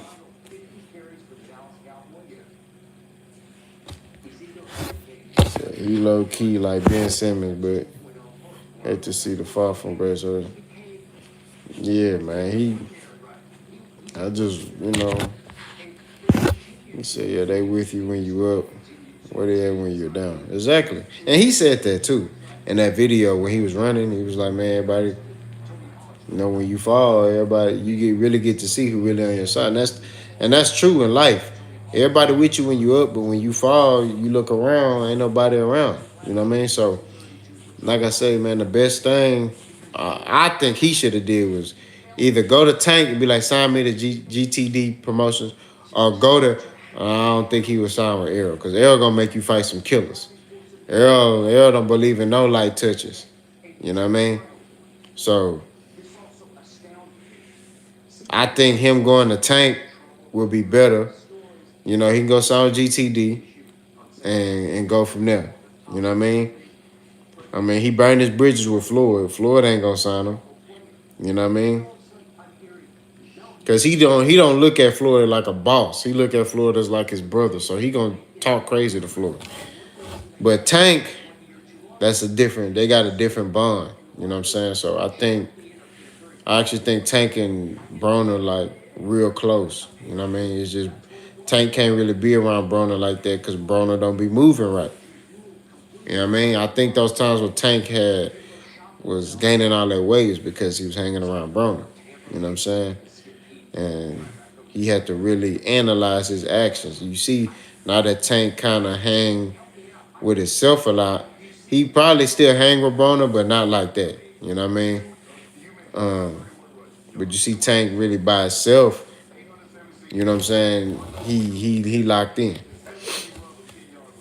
He said, "Factor Floyd having that, he'll get you from around him if you ain't."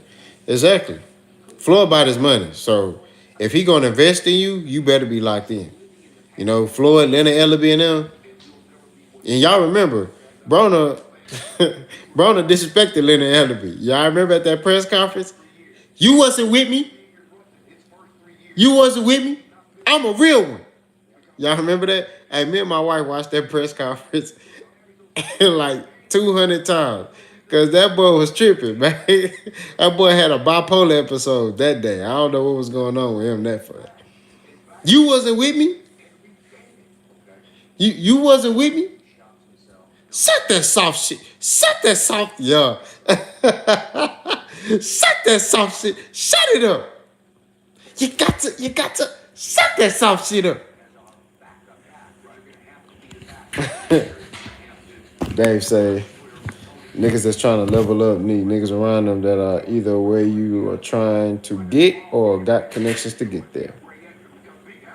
Exactly. Had a Kanye man, yeah, that's kind of, hey, it was. I know you could do it. Exactly, bro. That was the funny. Me and my wife, to this day, man, we watch it. We could watch that and be dying laughing. Like my wife don't really watch boxing, but she know who Adrian Broner is, man. That boy funny, man. He snapped that press conference. You weren't with me. I was like, bro, what is you talking about, bro? What are you talking about, man?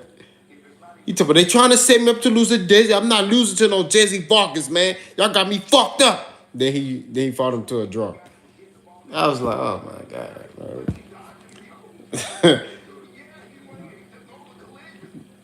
Then the Pacquiao fight at the end, he talking about, I thought I won.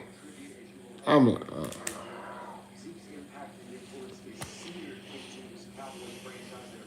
exactly. I'm like, bro, I ain't gonna lie. If I let it, but I would have started laughing, man. The dude funny. Exactly. I would have started laughing, dog. The whole hood know I won. Nah, we don't know you won nothing, man.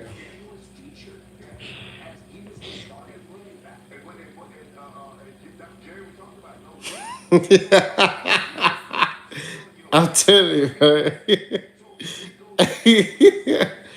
Hey, man, that boy crazy, man. AB funny, bro. But he's hilarious, bro. Like, so I'm going back to the gym. Y'all got me. Bro, that dude, man. I'm not losing to no Jesse Vargas, man. Y'all got me fucked up. I was like, then you fight him to a draw. You don't let your hands go. I'm like, bro, what's the problem? Like, why aren't you fighting Like you not letting your hands go. You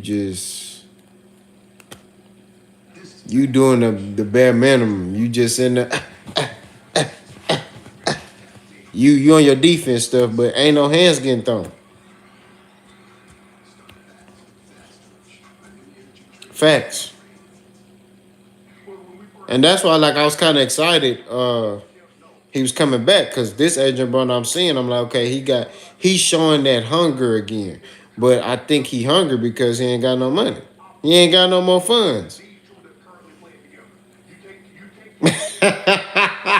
Hey, that's facts.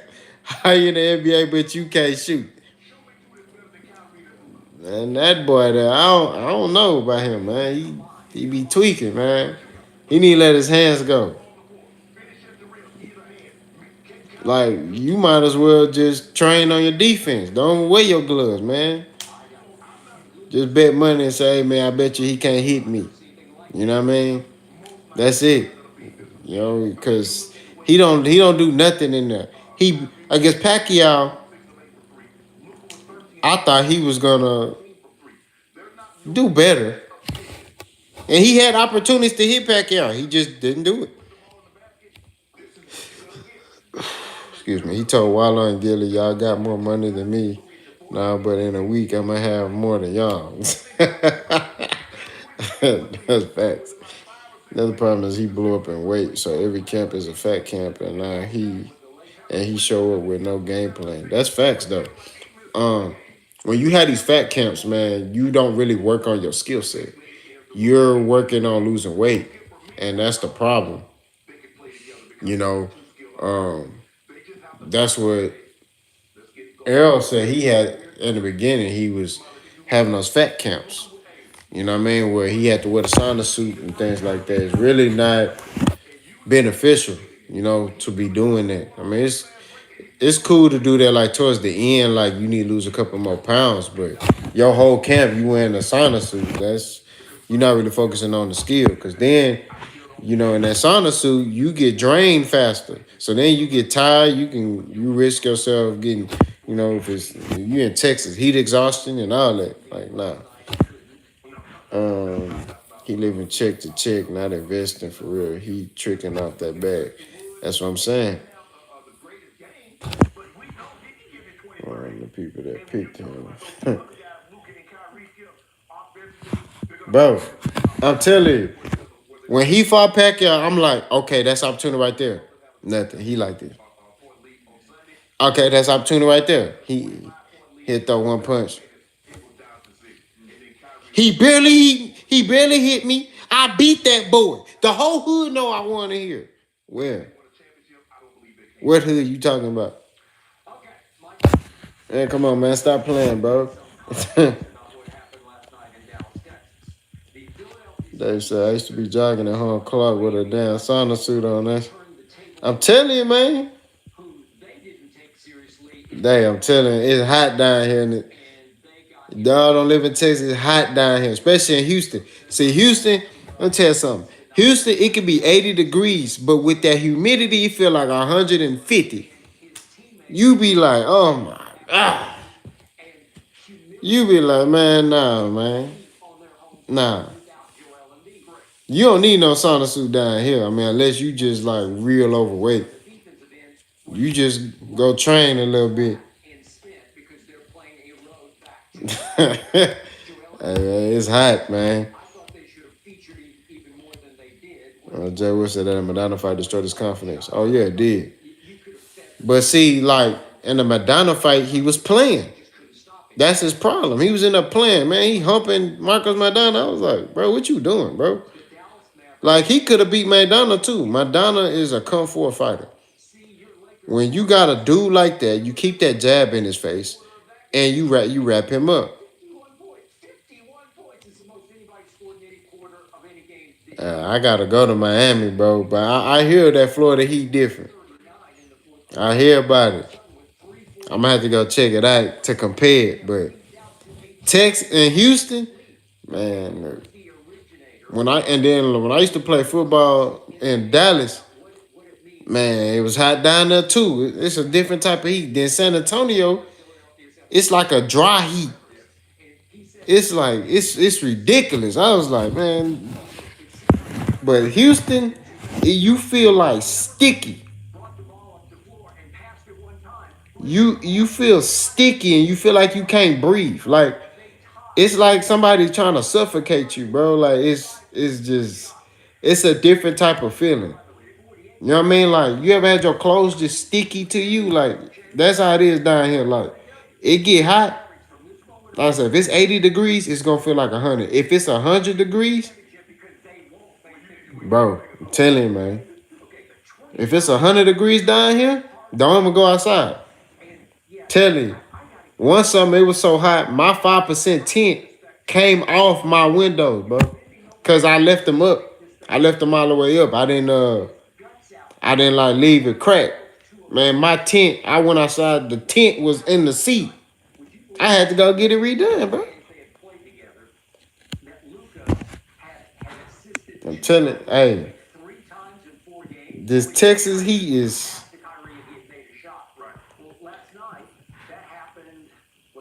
He could have beat Mandana too. He could have. If he would have kept that jab, look, the way you with aggressive fighters, you gotta stand your ground in spurts.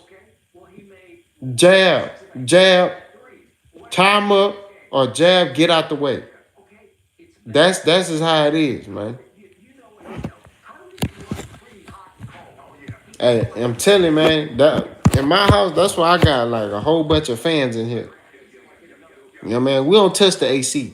We leave it alone. Hey, cut that fan on, man. Cut all them fans on. You hot? Cut that fan on. Don't touch the air. You know what I mean?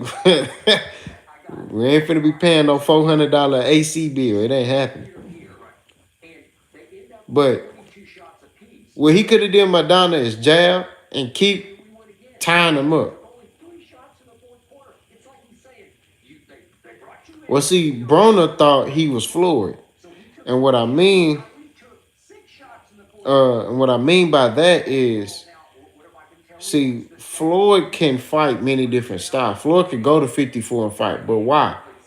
Because of how he prepares, how he trains, right? And but Floyd is strategic. He would like fight at like a catch weight before he go to the full 154 or whatever. And Broner, what I feel like he should have done is if he was gonna fight Madonna, he should have fought somebody who fights like Madonna. Then fought Madonna. You see what I'm saying? That way he can be properly prepared. You know, he looking at Madonna like, with them aggressive fighters, you have to keep that jab in your face. You can't sit there and shoulder roll with them. You notice Floyd didn't really use the shoulder roll that much when he fought Maidana twice. The first fight, it was close because Floyd was kind of waiting to see what he was doing. The second fight, Floyd was aggressive. Floyd was coming to the center of the ring and being first. And that's sometimes you got to do these aggressive fighters. That's what I mean by stand your ground. Sometimes you got to be first. Sometimes when they get aggressive, you got to hit them with a stiff one. Bop, bop their head back. You know what I'm saying? If they get aggressive again, jab, use lateral movement, wrap up, make them reset. A lot of these dudes are rhythm fighters. You see what I'm saying? So you able to do that, and hey, who knows? You may be able to use lateral movement, change the angle, and they may set you up for another punch. You see what I'm saying?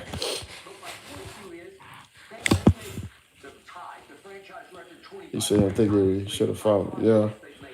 Just look how Tank fought Pitbull Cruz. And what you think about that, JPF? Open them down windows and get that box fan. Hey, they don't know about that box fan, man. They don't know about that box fan.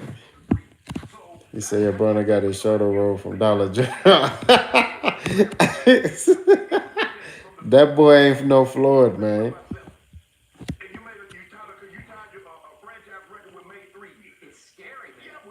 Hey, jab and lateral movement, Madonna get you on the ropes, and it's like an octopus putting hands on you. Try to make them reset every time if you know you. Exactly. Oh, like fighters like Madonna, You can't let him get you on the ropes. You got to fight him in the center of the ring. And if he do get you on the ropes, get off the ropes. You know what I mean? So what you could do is bait him in, tie him up, spin him around, put his back on the ropes. You know what I mean? But when you put his back on the ropes, you're gonna have to get yours in. You see what I'm saying? You gotta fight him in spurts. You know what I mean? Now, if you sit there and try to go to war with that boy, he gonna get you because that's what he want. Exactly. You gotta turn him. He get on the ropes, jab, jab, tie him up or throw your two, but you gotta be first with those type of dudes. You gotta take the fight to them. You know what I'm saying? Because if you don't, they gonna tear you up and you gonna get tired trying to run all the time. You gonna have to stand your ground. You know what I mean? That's what it is. I'm not saying stand there the whole time, but use a lot of movement, stand up, pop, pop, pop. Get out of there. If he gets you on your back on the ropes, jab, make him reset. Okay, make him rethink. He come in aggressive again. You may be able to counter him. You know, turn him, put him on the ropes. Just keep turning that boy. Floyd kept turning. Yep. And Broner got a strong jab, but he don't let his hands go no more. And he got power in both hands. Someone aggressive gets you on the ropes. You turn them, then back to the stick. Exactly. See, Dave, man. Dave knows, man. Tank had to use those boxing kids in IQ with that broken hand, kept that jab on him and used his distance. Exactly. Tank Tank showed another wrinkle in that fight, but it's something that I knew he had. He just needed that type of fighter to bring that out of him. An octopus you know today. That's like I'm telling you, Maidana, man, he throws his punches like weird too. Like, you know how you throw a two like straight? He throw his stuff like it's coming down on you like this. So what's the defense for this? Right? His punches are like this, and they coming down. You like, man. So you sitting there like this, but he's coming at you at an angle. So like with him, yeah, you gonna get hit, but you gotta, you know what I mean? You have to sit there and keep that jab working, keep that mug in his face, hit him with them stiff ones, make him reset. You know, don't let him get your timing down. Switch up the pace. You know what I mean? Exactly. That boy didn't care, man. He tried. Remember, he tried to kick Floyd. I think he tried to kick Floyd or something like that. I forgot. Or he hit Floyd in the nuts or something like that. That boy, he be in there like fighting like he in the street. He don't care. We got gloves on, but he in there. Punches coming from this angle, and you know what I mean. He just going. But yeah, that fight right there, man. I think that's what really hurt Broner is the McDonough fight. He really was like,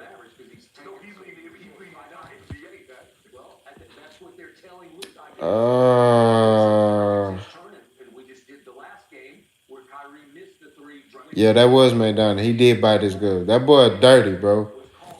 He was tripping. Like, I ain't gonna. Floyd did a good job staying focused, and you know what I mean. Cause I'm not gonna lie, man. I would have lost. I ain't gonna lie. I don't know if y'all been in the gym where a dude start tripping, and you know, I remember one gym.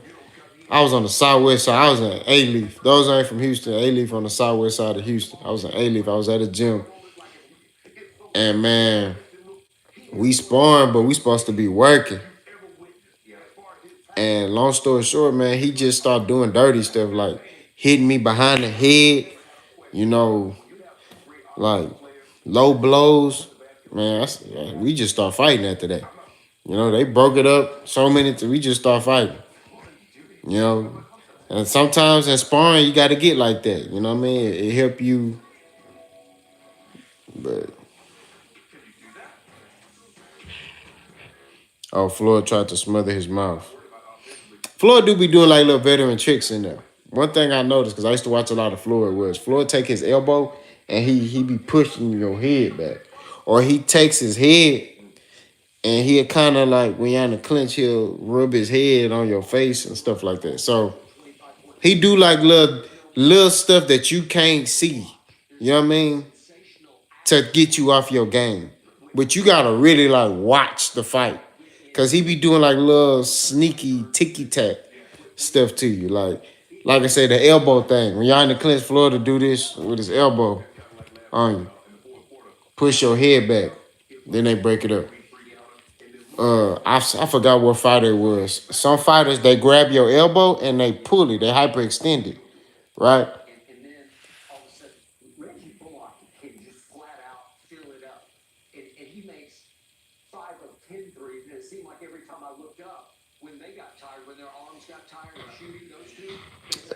So yeah, the second fight, Floyd made Madonna look clueless. Once Floyd figured you out, it's a wrap. Every second fight he had, it wasn't even close. That's facts. Um, Floyd just once once he got your style figured out, that's it. It's a done deal, done data. You know what I mean? Ain't nothing to it for him. He just gonna beat the brakes off of you, make you look foolish. Your best bet when you fighting Floyd is you better hope you beat him the first time. Cause if it's a rematch clause and y'all gotta fight again, it's over. Jay Will, what you say? How you feel about fighters wrecking the glove out of the way to land punches? Are you talking about when they got the high guard and they pull it down to throw a punch? I don't really have a problem with that. If you talking about this, like how I just kind of knock your glove down, throw a hook, I don't have a problem with that. And Flo be switching his rhythm up often. People could never figure him out. Man, to be hopping on his toes, and once he stopped, you know he about to throw. Now that's facts. Floyd rhythm was unpredictable, and that's what I be saying. But that was, years of training, and that's what I was talking about. What Derek James do with his fighters, like everything. Their style is pretty basic, right? But they do everything off the jab. But you can't time their jab. You can't get their timing down, their rhythm down. It's weird. You know what I mean? But they throw a lot of punches. You see what I'm saying? So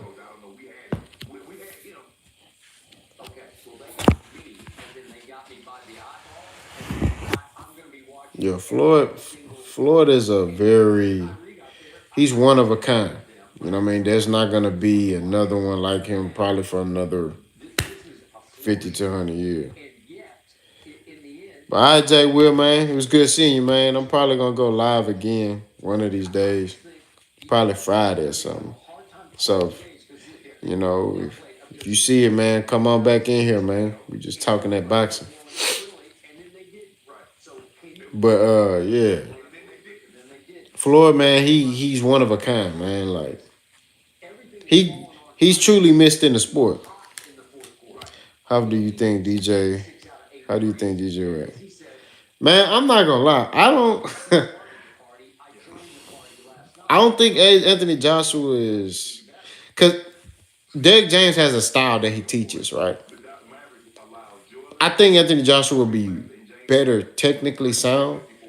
You see what I'm saying? But as it pertains to like him getting in there with like Wilder, and I still think he gonna resort back to his old ways. You see what I'm saying? Like these fighters, they they come to Derek James thinking that he's gonna change them, but then like I don't know. I don't see him beating anybody major, Nocturnal. I ain't gonna lie to you. Like I feel like Anthony Joshua lacks that dog in him, and a lot of Derek James fighters got dog. Like they willing to go to war with you. Like Errol Spence is willing to go to war with you and go to bat. You know what I'm saying? And I don't think Anthony Joshua built like that. He's a very talented fighter. But I think, I could be wrong though. He may get in there and Derek James may turn him to a whole nother type of dude. But Anthony Josh was like 30 something years old. You know, I don't know. I Dave said, "What you think about Plant being the reason? I think Plant gonna surprise a lot of people, and Bradman teaching him how to sit on his punches more without sacrificing his lateral movement." I'm actually picking Plant. Hey, I ain't saying he's sweet, man. I'm just saying, I'm just saying, Anthony Joshua ain't got it in him, bro. That's what I'm saying. He not conditioned like that. That's my opinion. But to answer Dave's question, I got Plant, man. I think this fight is gonna be easier than what people are making it to be. I think if, and the only reason I say that is because people are putting a lot of stock into Dave Benavidez because he's big, right? Yeah, he can fight, but he's a pressure guy, right? And he's a rhythm guy, right?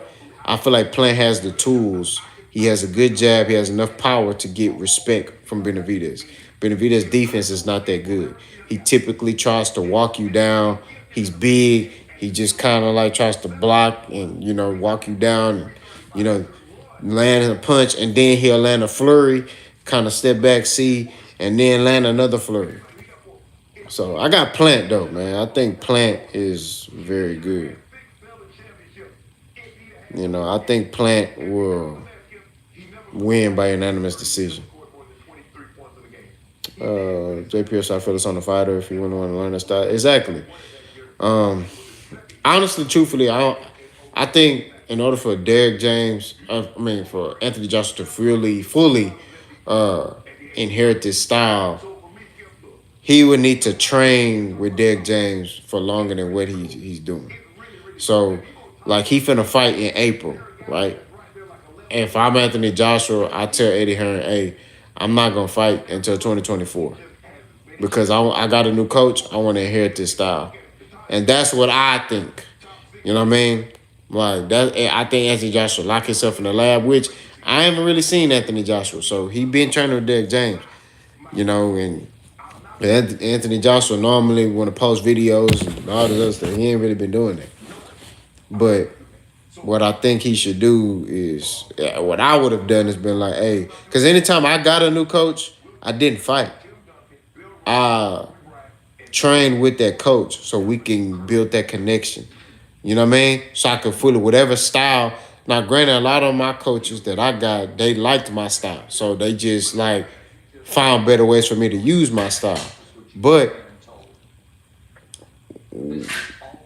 when you in this pro game, it's like you have to take the time to bond with the coach and really adapt to what they doing. You see what I'm saying? And that's what I feel like that's what he need to do as a fighter. He says, I hope AJ don't stay in DJ's mean streak. AJ ain't got no dog on. Exactly. John would say EJ vs. Jamiro, who you got in that fight? I answered that earlier. I got EJ. Can't teach a dog, can't teach heart. Exactly. I think Benavidez might edge it. He said, but if he's not careful with punch ring, I can't move me. He might get hit badly. I think so. I think so. I think so. I think that he it depends how Benavidez coming there and fight. You know what I mean? Like Benavidez coming and he coming up trying to fight aggressive and angry. I won't say aggressive. If he try to fight angry against Caleb, I think Caleb gonna outbox him. Because you can't fight angry in boxing. Some fighters can fight angry, but I don't think that's gonna be beneficial for him. They say AJ Kilbrook and Chris Eubank got sugar in their tank. Hey man, I don't know about all that, man. He said I do rock with Yard though. He seems solid. Just some dogs in his division right now. That's facts. Uh, uh, so I think Plant's jab to the body will be the most important punch early on. Benavidez has a high guard to get close and throw flourish. Jab to the body will stop that. No, I agree. Uh, I definitely agree on that right there. About the jab to the body.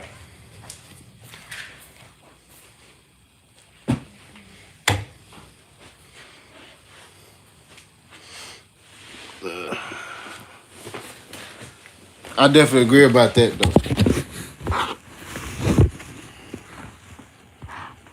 That body work makes a difference in a fight. A lot of men can't get punched in their stomach. Jay Pierce said I have 50-50 on the Plant and Benavidez fight, but I think Plant already has an edge because he won't be fighting on emotion. Exactly. That ninja said I always had Caleb. That flight reminds me of Floyd. Did to Corrales. I see Caleb doing the same thing to Benavidez. Slow feet. I can see that. Like Turner said, Plant's wilts and later rounds. Sometimes I think Benavidez's body work will break down Plant. Later rounds, Caleb will be acceptable to a knockout. I can see that happen. Like I said, with Benavidez, to me, it depends on how he come in there and fight. If he come in there fighting angry and stuff like that, I think Plant gonna spark him. And I mean spark him by like just outboxing. But if he come in there switched on, ready to go, locked in, not off emotion, just hey, this business, let me take care of this real quick, get this out the way. I think Benavidez can win, but I think he gonna fight off anger based off his interviews and things like that, stuff he's saying. Like, I understand you don't like somebody, but he's like really like want to kill Caleb. You know what I'm saying? And that's why I say I would give the edge to Caleb. You know what I mean? Now Caleb ain't no punk in there either.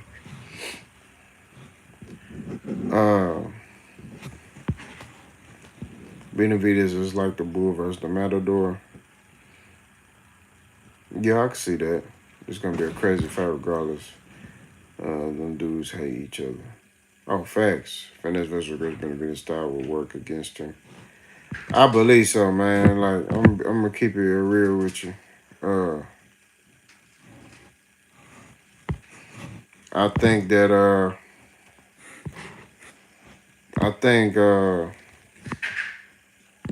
I just think Caleb Plant's style, man, is gonna be a problem. Because Benavidez has a problem with boxers. You see what I'm saying? He has a big problem with guys who can move. And y'all forget that Benavidez was talking about how, like, oh, yeah, I punished Darrell. And it's like, Darrell was outboxing him, in my opinion. Now, Benavidez was able to grind him down, but he still was getting outboxed. You see what I'm saying? Benavidez is a plotter. He has to reset. He does not really cut off the ring, mainly his size. Most of his opponents came from smaller weight class. Yeah, but, I mean, Benavidez,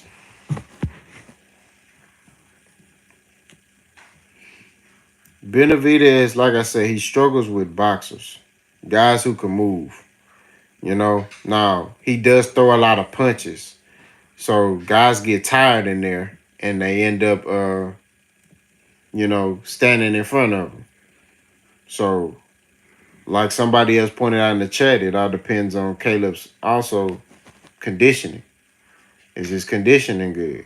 You know what I'm saying? But, if I'm Caleb, I'm licking my chops because Benavidez struggles with boxers. And I don't want Caleb to get caught up in the whole thing about, oh, stand in front of me type thing. Like, at the end of the day, you're a fighter. You're good at boxing. He struggles with guys who can box. Outbox him. It's that simple. Just outbox him. Outbox him, beat him, and leave it like that. JPF said Benavidez' ring cutoff skill has to get better. Fighting Plant. Excuse me. Plant won't be standing in front of him. Exactly, but like I said, Plant, how's his conditioning? That's the question we have. How is he gonna be able to do that for 12 rounds? You know what I'm saying? If he's using lateral movement, he gonna have to stand there and fight some rounds. You know what I mean? He gonna have to tie David up. You know, also how's the ref? You know, you had them refs where y'all tie up and he like fight it out. Or is the ref, but I think due to them having beef, he might be extra cautious. And every time they tie up, he may be like, hey, break. You see what I'm saying? You have some refs, they be like, hey, fight it out. Your hands are free. You know what I mean? So it just all depends on, you know, the ref, but it depends on the fighters. It depends on Dave Benavidez if he gonna come in there locked in and just there to take care of business, or he gonna come in there fighting off emotion, trying to fight angry, because you can't win no fight fighting off emotion, right? And then Caleb, all I question is his cardio. Will he be able to have the cardio to withstand all that? Because David coming. That's what it is. He's coming. He ain't stopping. Either way it go, it's a win-win for each fighter because these dudes are fighting each other. You know what I mean? So that's how I look at it. It's a win-win for each fighter. I don't think any fighter, whoever loses this fight, it's over for them.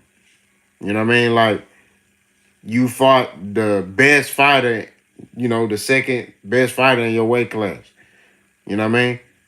You can make the argument that Benavidez is the second best fighter, or some people could say Caleb is the second best fighter. Whatever it is. You know, we know Canelo's number one because he's undisputed. But when you look at this weight class, I feel like nobody's career gonna really take a hit.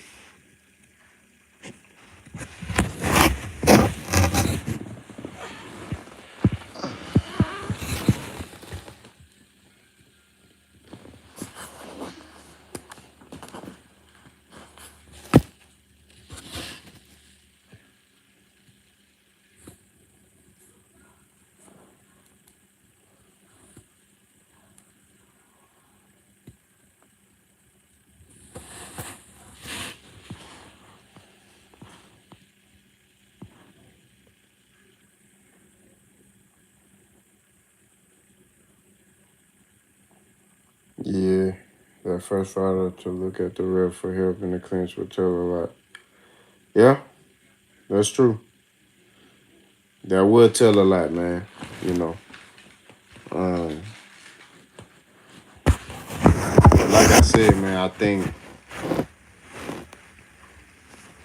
it just all depends on them. Is Caleb in shape?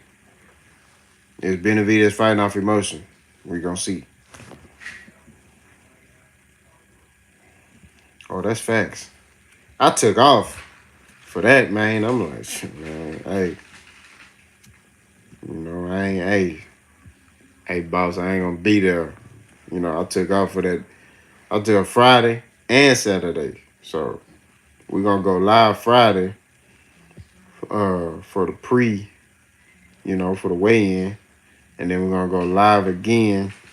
We'll probably watch the fight, you know, together. You know, of course, YouTube regulations, I can't show the fight, but, you know, give commentary on it. Who got more pressure to win? Caleb, who wants another shot at Canelo, or Benavidez? That game looks stupid. Or Benavidez, who's been threatening Plant and wants a shot at Canelo. I think Benavidez has more pressure on him because Plant fought Canelo. You know what I mean? And some people can say that he was doing good against Canelo. He was winning rounds against Canelo. Dave Benavidez, although people say he's the Mexican monster, he has not fought the names at that division. And most people can say, All right, JPF, man, you be easy. Be safe out there, brother. Uh, he ain't fought the names. You see what I'm saying? And that's the issue. So I think more pressure is on Benavidez because he been doing a lot of talking. Plant ain't really been talking that much. What's good, BC? Uh, Plant ain't really been talking that much. He said Benavidez looking at and say he was smoking mirrors. Granted, I think Benavidez would be a hitter for Canelo. I do too, but Canelo is different, bro. Like,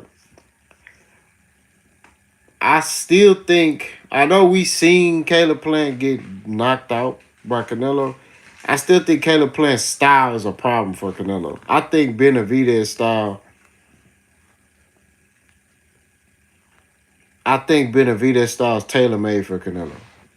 Truthfully, that's what I believe. And the reason why I say that is because Canelo has exceptional head movement.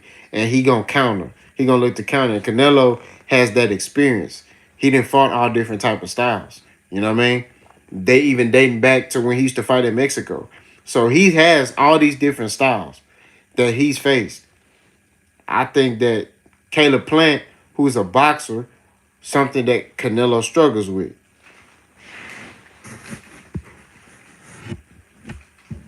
Hey, G5 Huncho, man. Have a good one, bro. Your hog, is Tank gonna fight Dev and Ryan, or is Tank gonna keep ducking elite black fighters? Hold on, BC, I'm asking you in a minute. On terms, at this point in Canelo's career, he just wants light touches and Benavidez will be on him.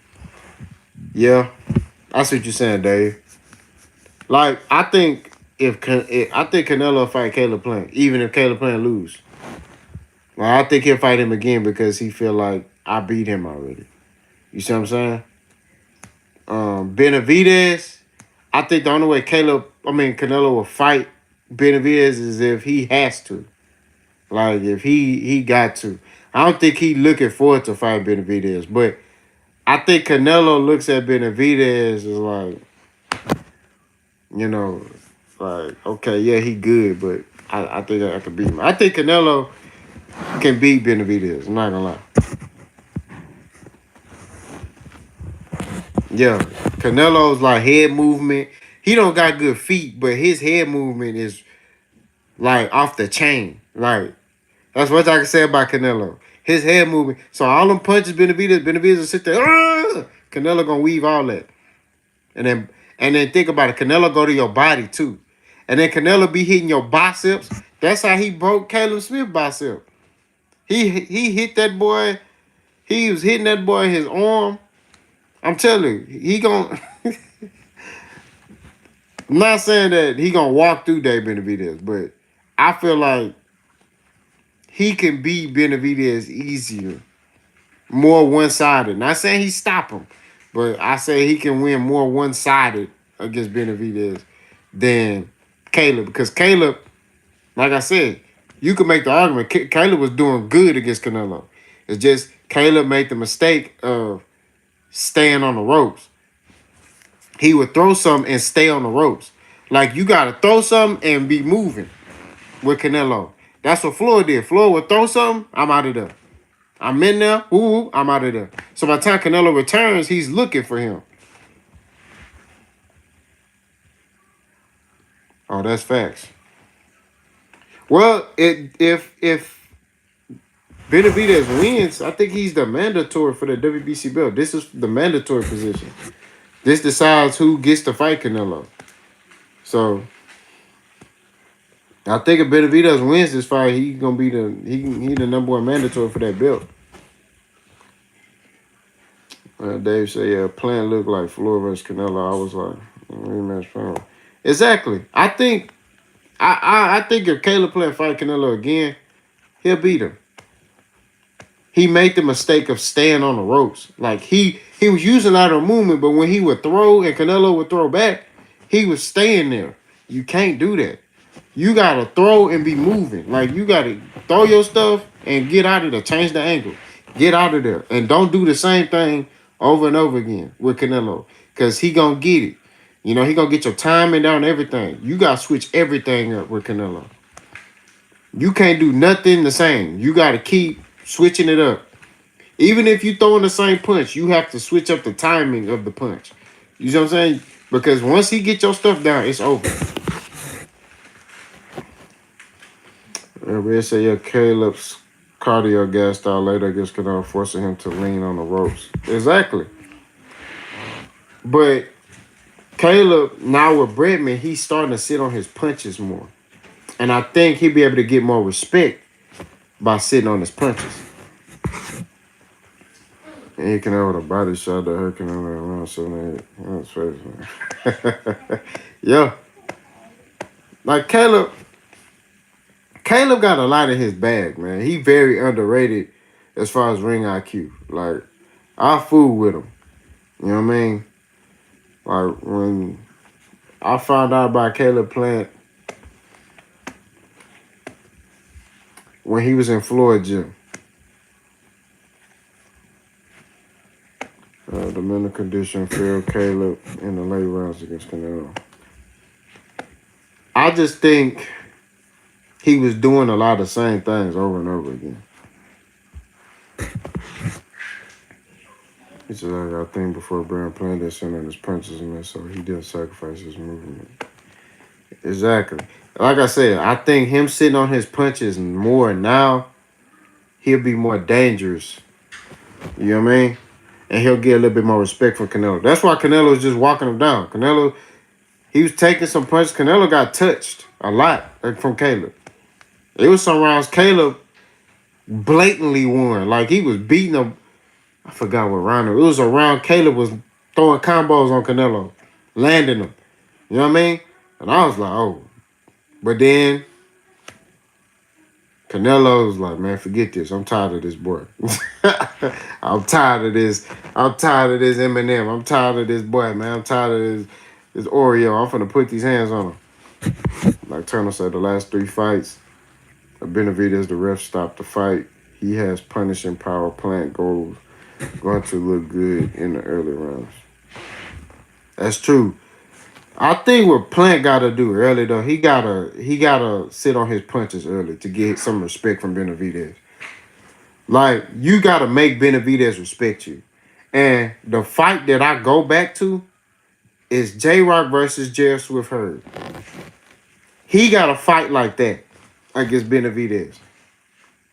Now, Benavidez is big. J.R. Swift Hurd is big, right? Like, they both big, right? Caleb gonna have to pull a performance like that. Like, when he get on the ropes, he gonna have to fight. He gonna have to bang with that boy. All right, Ninja man. All right, Quan man, take it easy. Yeah, Dave says I can sing with Charlo before DJ got. He wasn't a care artist once DJ got on. Charlo was a different. Exactly. You know what I mean? That's just how it is. But I think Caleb got to look at he has to look at the business mind. I mean, the fight of J-Rock versus Just with Hurd.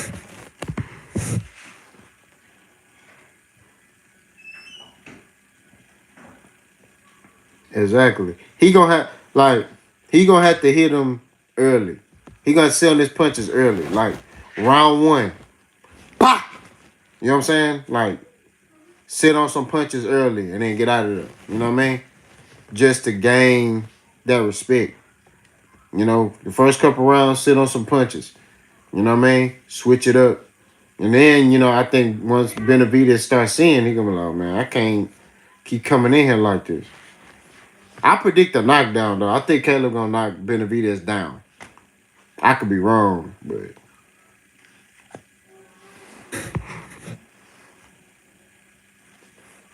exactly.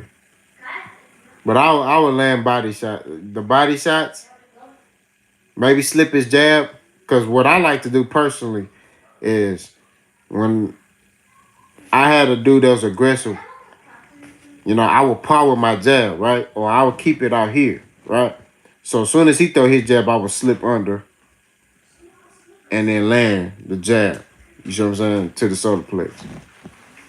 BC said, nah, Benavidez gonna stop playing. Oh, I forgot to read your comment, BC. Let me go back to it. You asked me something. My fault. You said, how is Tank gonna fight Dev after Ryan, or is Tank gonna keep ducking elite black fighters? So BC, man, I think I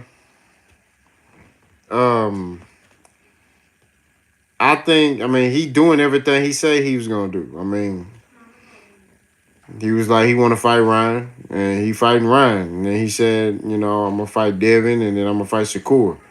So I believe they're gonna fight. Now, do I believe they're gonna fight at 135? No. And the reason why I said that is because Dev is undisputed, right? So Dev gonna be like, well, you need to come over here and fight. And Tank gonna be like, nah, I sell more seats, tickets than you. So it's gonna be like jockeying for position for that, for the A side type thing. So I think they'll probably fight either at a catchweight or at 140. You know what I mean? But I do think they will fight, in my opinion. But it just all depends on, do they put their egos to the side? Because it's going to take both of them. Ryan and Tank put their egos to the side, right? It's give and take in this fight game. You got to give up something to get something, right? So it's like a marriage. Y'all got to sacrifice something. So what is Devin willing to sacrifice? Yeah, he did say that. He did say that. But my question is, what is Devin willing to sacrifice and what is Tank willing to sacrifice to fight each other? That's the question. You know what I mean? They both got to sacrifice something. They both can't get their way and make this fight happen. So it just depends on both of them. You know what I mean? I think that it depends on both of them to determine, if they're going to fight.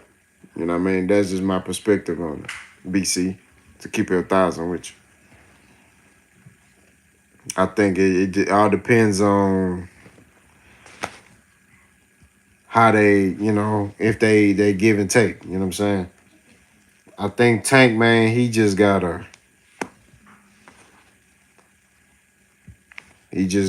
get over this Ryan thing, and then,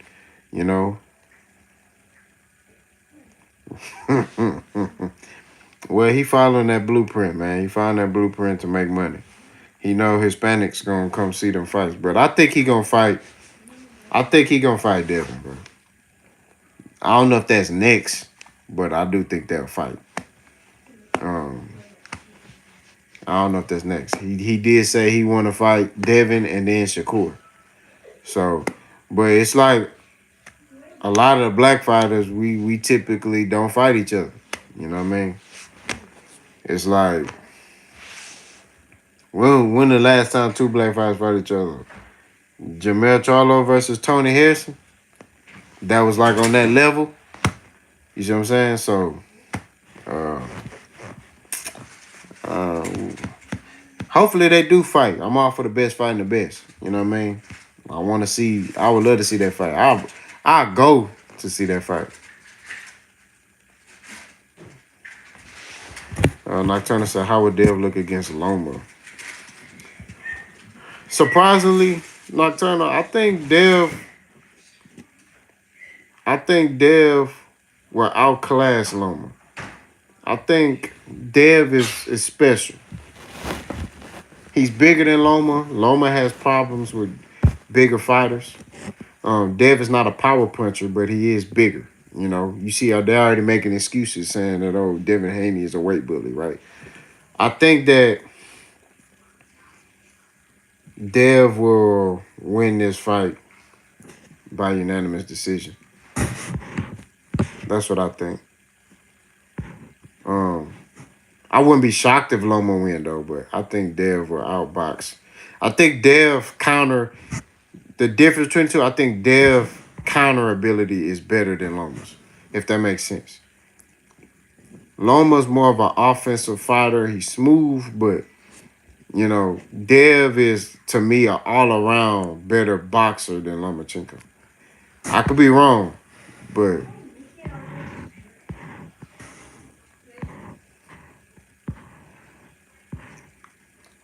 BC said hope so, but I don't see a Tank uses the blueprint as an excuse to duck their lead black fighters. Like I said, we'll see. You know, all we can do is wait and see, man. I mean, he fighting Ryan. He not under Mayweather Promotions no more. So, you know, some people are saying that was the reason why he wasn't fighting the fights that we wanted to see. So he not under them no more. So he's able to make his own decision. So now everything falls on him. So if it's not after this fight, if it's not Devin Haney, he might look for a Shakur fight. You know what I'm saying? We just want to see him in there with the best. It's time for the best to fight the best. That's just what we need to demand from our fighters. You know, but it got to make sense business-wise, too. Tank versus Devin is... Tank versus Devin is a good scrap. Tank versus Shakur is a good scrap.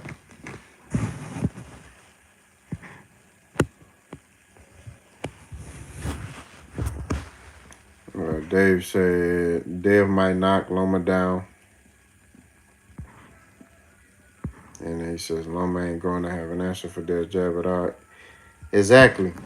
I like Devin Haney because Devin, he used those day one stuff, the jab, the important stuff. You know what I mean? You could tell like he really works on the simple stuff. And sometimes when you get on that level, it's the simple stuff that get you over the top. You see what I'm saying? You got some guys, they could do flashy stuff, but when you get on that level, it's the simple things that, you know, get you to that status, the elite status. Capitalizing on having a good jab, you know, good rhythm, good timing. You know what I mean? Look at Mikey Garcia. Mikey Garcia, he didn't do nothing special. He wasn't like a flashy fighter. He just had a simple, basic style, but he maximized on the mechanics. He worked on his jab. He worked on his 2. He worked on his 3. He worked on his 4. He just worked on stepping. He just constantly kept working on that stuff, you know? And truthfully, that's how you need, man. You don't need no special sauce. You just gotta stay in the gym and keep working on that stuff, man. BC say, yo, Howard, when you and Marlo doing a joint video with Tender Regime, that'd be fire. Man, I would love to do a joint video with them, man. I think that'd be live. You know, put it in the atmosphere. You know what I mean? I'm down for it. Put that in the atmosphere, man. I used to watch Contender Regime a lot. You know what I mean? Like a lot. I still do. I watch Contender Regime a lot, man. He, ain't, now anybody ain't from Texas, not to be biased, but he from Texas. So, I'm going to support anybody from my state, man. Like, but I support anybody, I rock with. Like, Nocturnal Boxer Thoughts not from Texas. I fool with him, but, the home team, I look at, like, D-Town Boxing, him. He the home Contender Regime. He the home team. The Real Marlo TV, I fool with him. He not from Texas. I think he from St. Louis or something like that. So I would love to work with them. Put that in the atmosphere, we can make it happen. You know what I mean? I think they got excellent content. I'm watching Contender Regime. Really, truthfully, like before, I say like 2021, 2020. I was watching him. That's so. Where you going? What city you gonna be in Nocturnal? You coming to Houston or you going somewhere else? But it's like I would love to work or do a joint venture with all of them, man. Like I say, man, I watch Nocturnal Boxing Thoughts channel. I watch D-Town Boxing. I watch Real Marlo, Contender Regime. and the manager Marty. Those are my 5 go-to channels I'll watch. BC said real quick, who you got winning Martin vs. Stevenson? Who wins and how? Uh, uh, hold on, BC. Oh man, that's what's up, bro. Man, we got a. Hey, I ain't know she lived down there in Houston, bro. How long you gonna be down here? But BC, I made a video about that. I said, man, right now I will go Shakur.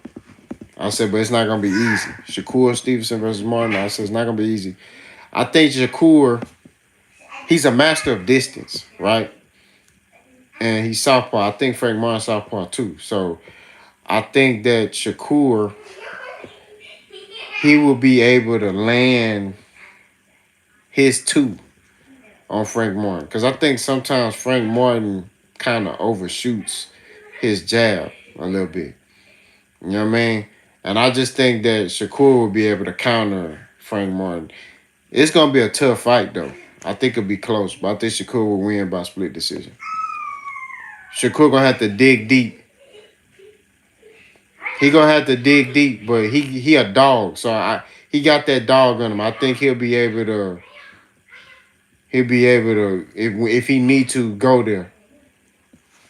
But like I said, I wouldn't be shocked if Frank win. You know, but I just looking at Shakur, his fighting style, I will go with Shakur.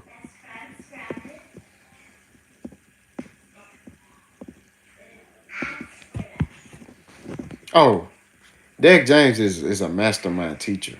He's a mastermind.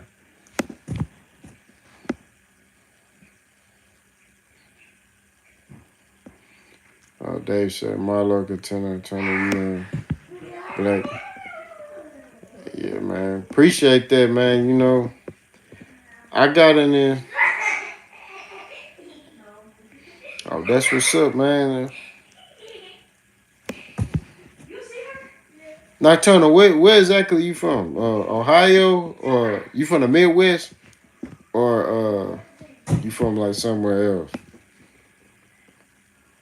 He said, I respect that. I should think Martin wins. I think having. I agree.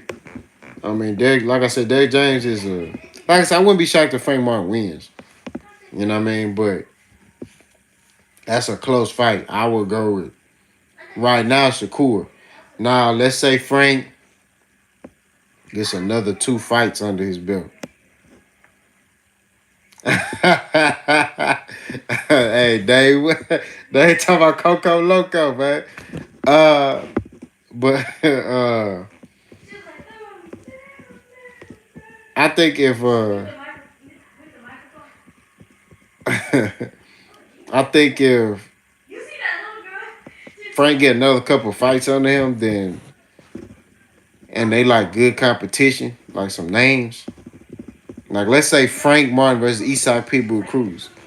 If Frank Martin beat Eastside Pitbull Cruz, like I'm talking about beat the brakes off of him, and then fight a Rolly or something like that, and he beat him, oh, it's a wrap.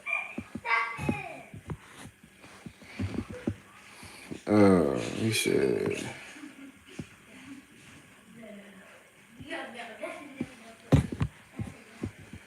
He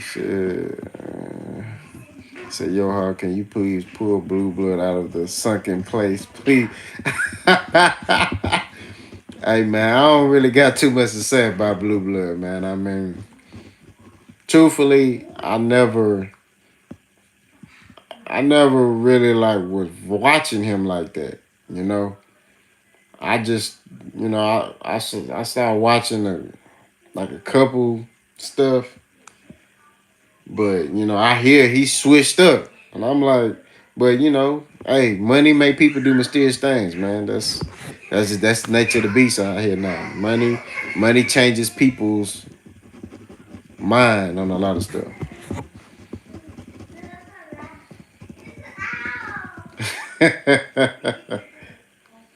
Blue Blood got to ride that out now. Put his foot in his mouth and Bud left him in the dust. Hey, that's facts. Like I say, man, Blue Blood, man, I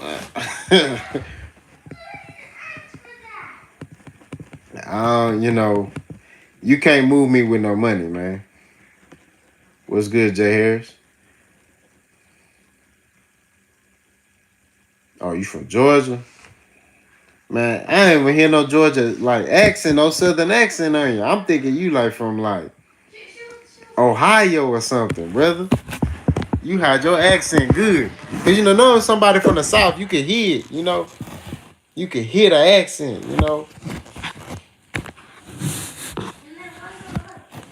Uh, Dave said that's why it's important as a man to stick to your guns. Word is bond. I wouldn't let a few dollars make me.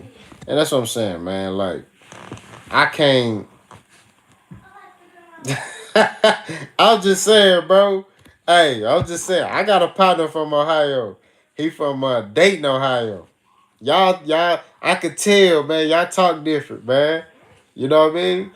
I got a partner like he real cool, man. Y'all got them chops too. Y'all Midwest people can chop people up, man, for real. Y'all don't stop. Y'all keep going. Y'all quick with it. Y'all ain't got no safety. What Tank say? Ain't no safety on this Glock. Y'all ain't got no safety on y'all Glock, man. Y'all with the when it comes to the ranking. Uh, since Blueberry helped Duck Crawford, Duck the black boxing world ain't been the same since. Hey, that's what it is. That's what it is, man. That's why I'm from Columbus.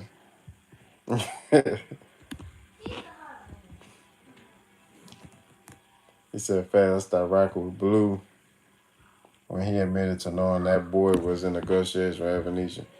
That's what I'm saying, man. I mean, like I say, before that, I never really like watched this content like that. So, I watch. Y'all know who I watch. And as far as the major channels, I may watch Boxing Ego every now and then. I still watch for non-boxing, but I never really watch Blue Blood like that. Like, it's no disrespect, but it never intrigued me to watch him. But I peeped a couple videos because they do come across your feed when you watching certain channels. And he was talking about he met Bud at 7-Eleven and all that. I'm like, then I'm finding out some other stuff. I'm like, nah, man. But like I say, man, I don't with that stuff. He be talking about other YouTubers and all that. Like, I don't get into all that stuff, man. Cause you know, I don't understand that. You got a platform, you doing your own thing. Why you worrying about what this other YouTuber doing? But I leave it alone, man. I don't worry about it. He want to sit there and for $1 switch up. That's what you want to do. That's what you want to do. I ain't doing it. You know what I mean? I believe in having integrity. And when you talk this boxing talk, you can't be condemning a fighter for like Terence Crawford who not fighting the people he need to fight, and then flip to supporting him. You know what I mean? Oh well, it's error. Nah, bro. So that ain't solid behavior to me. In this boxing game, you have to be authentic. You know, it's not about being real because you everybody has their own my opinion. Everybody has their own interpretation of what real is. You have to just be truthful. That's it. And hey, Terence Crawford ain't fought the names. He hasn't fought the elite fighters. Everybody who's elite at 147 is on PBC. So if you're the face, if you're pound for pound, you go where the smoke is at. That's just my opinion. He had many times to do that, and he didn't do it. He keeps aligning himself with people who don't like PBC, and they don't normally work with PBC on anything. So That's why I say actions speak louder than words. You see what I'm saying? Because if you wanted to fight somebody, you're gonna make sure that fight happens. It's give and take. You're gonna make sure you align yourself. If you're not gonna align yourself, you're gonna make sure, okay, well, I want this. You can't have that. Okay, cool. I can't have that. Well, what about this? Cool. Earl say, hey, can I have this? No. Okay, what about this? It's give and take. Y'all gotta put your ego to the side to make this fight happen. But Bud, he don't get his way. That's it. It's over with. That's just what he do. He take his ball, he go home. You know what I mean? So, but after today, his name goes back to that boy.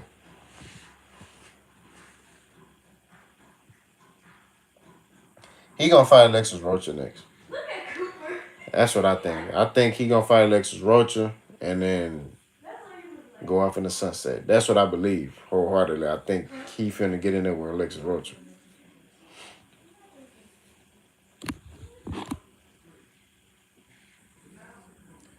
You say Bud paid him in that Monopoly board game bread. Hey,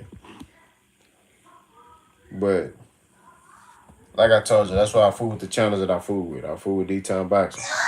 I fool with, Mike Turner Boxing Thoughts. I fool with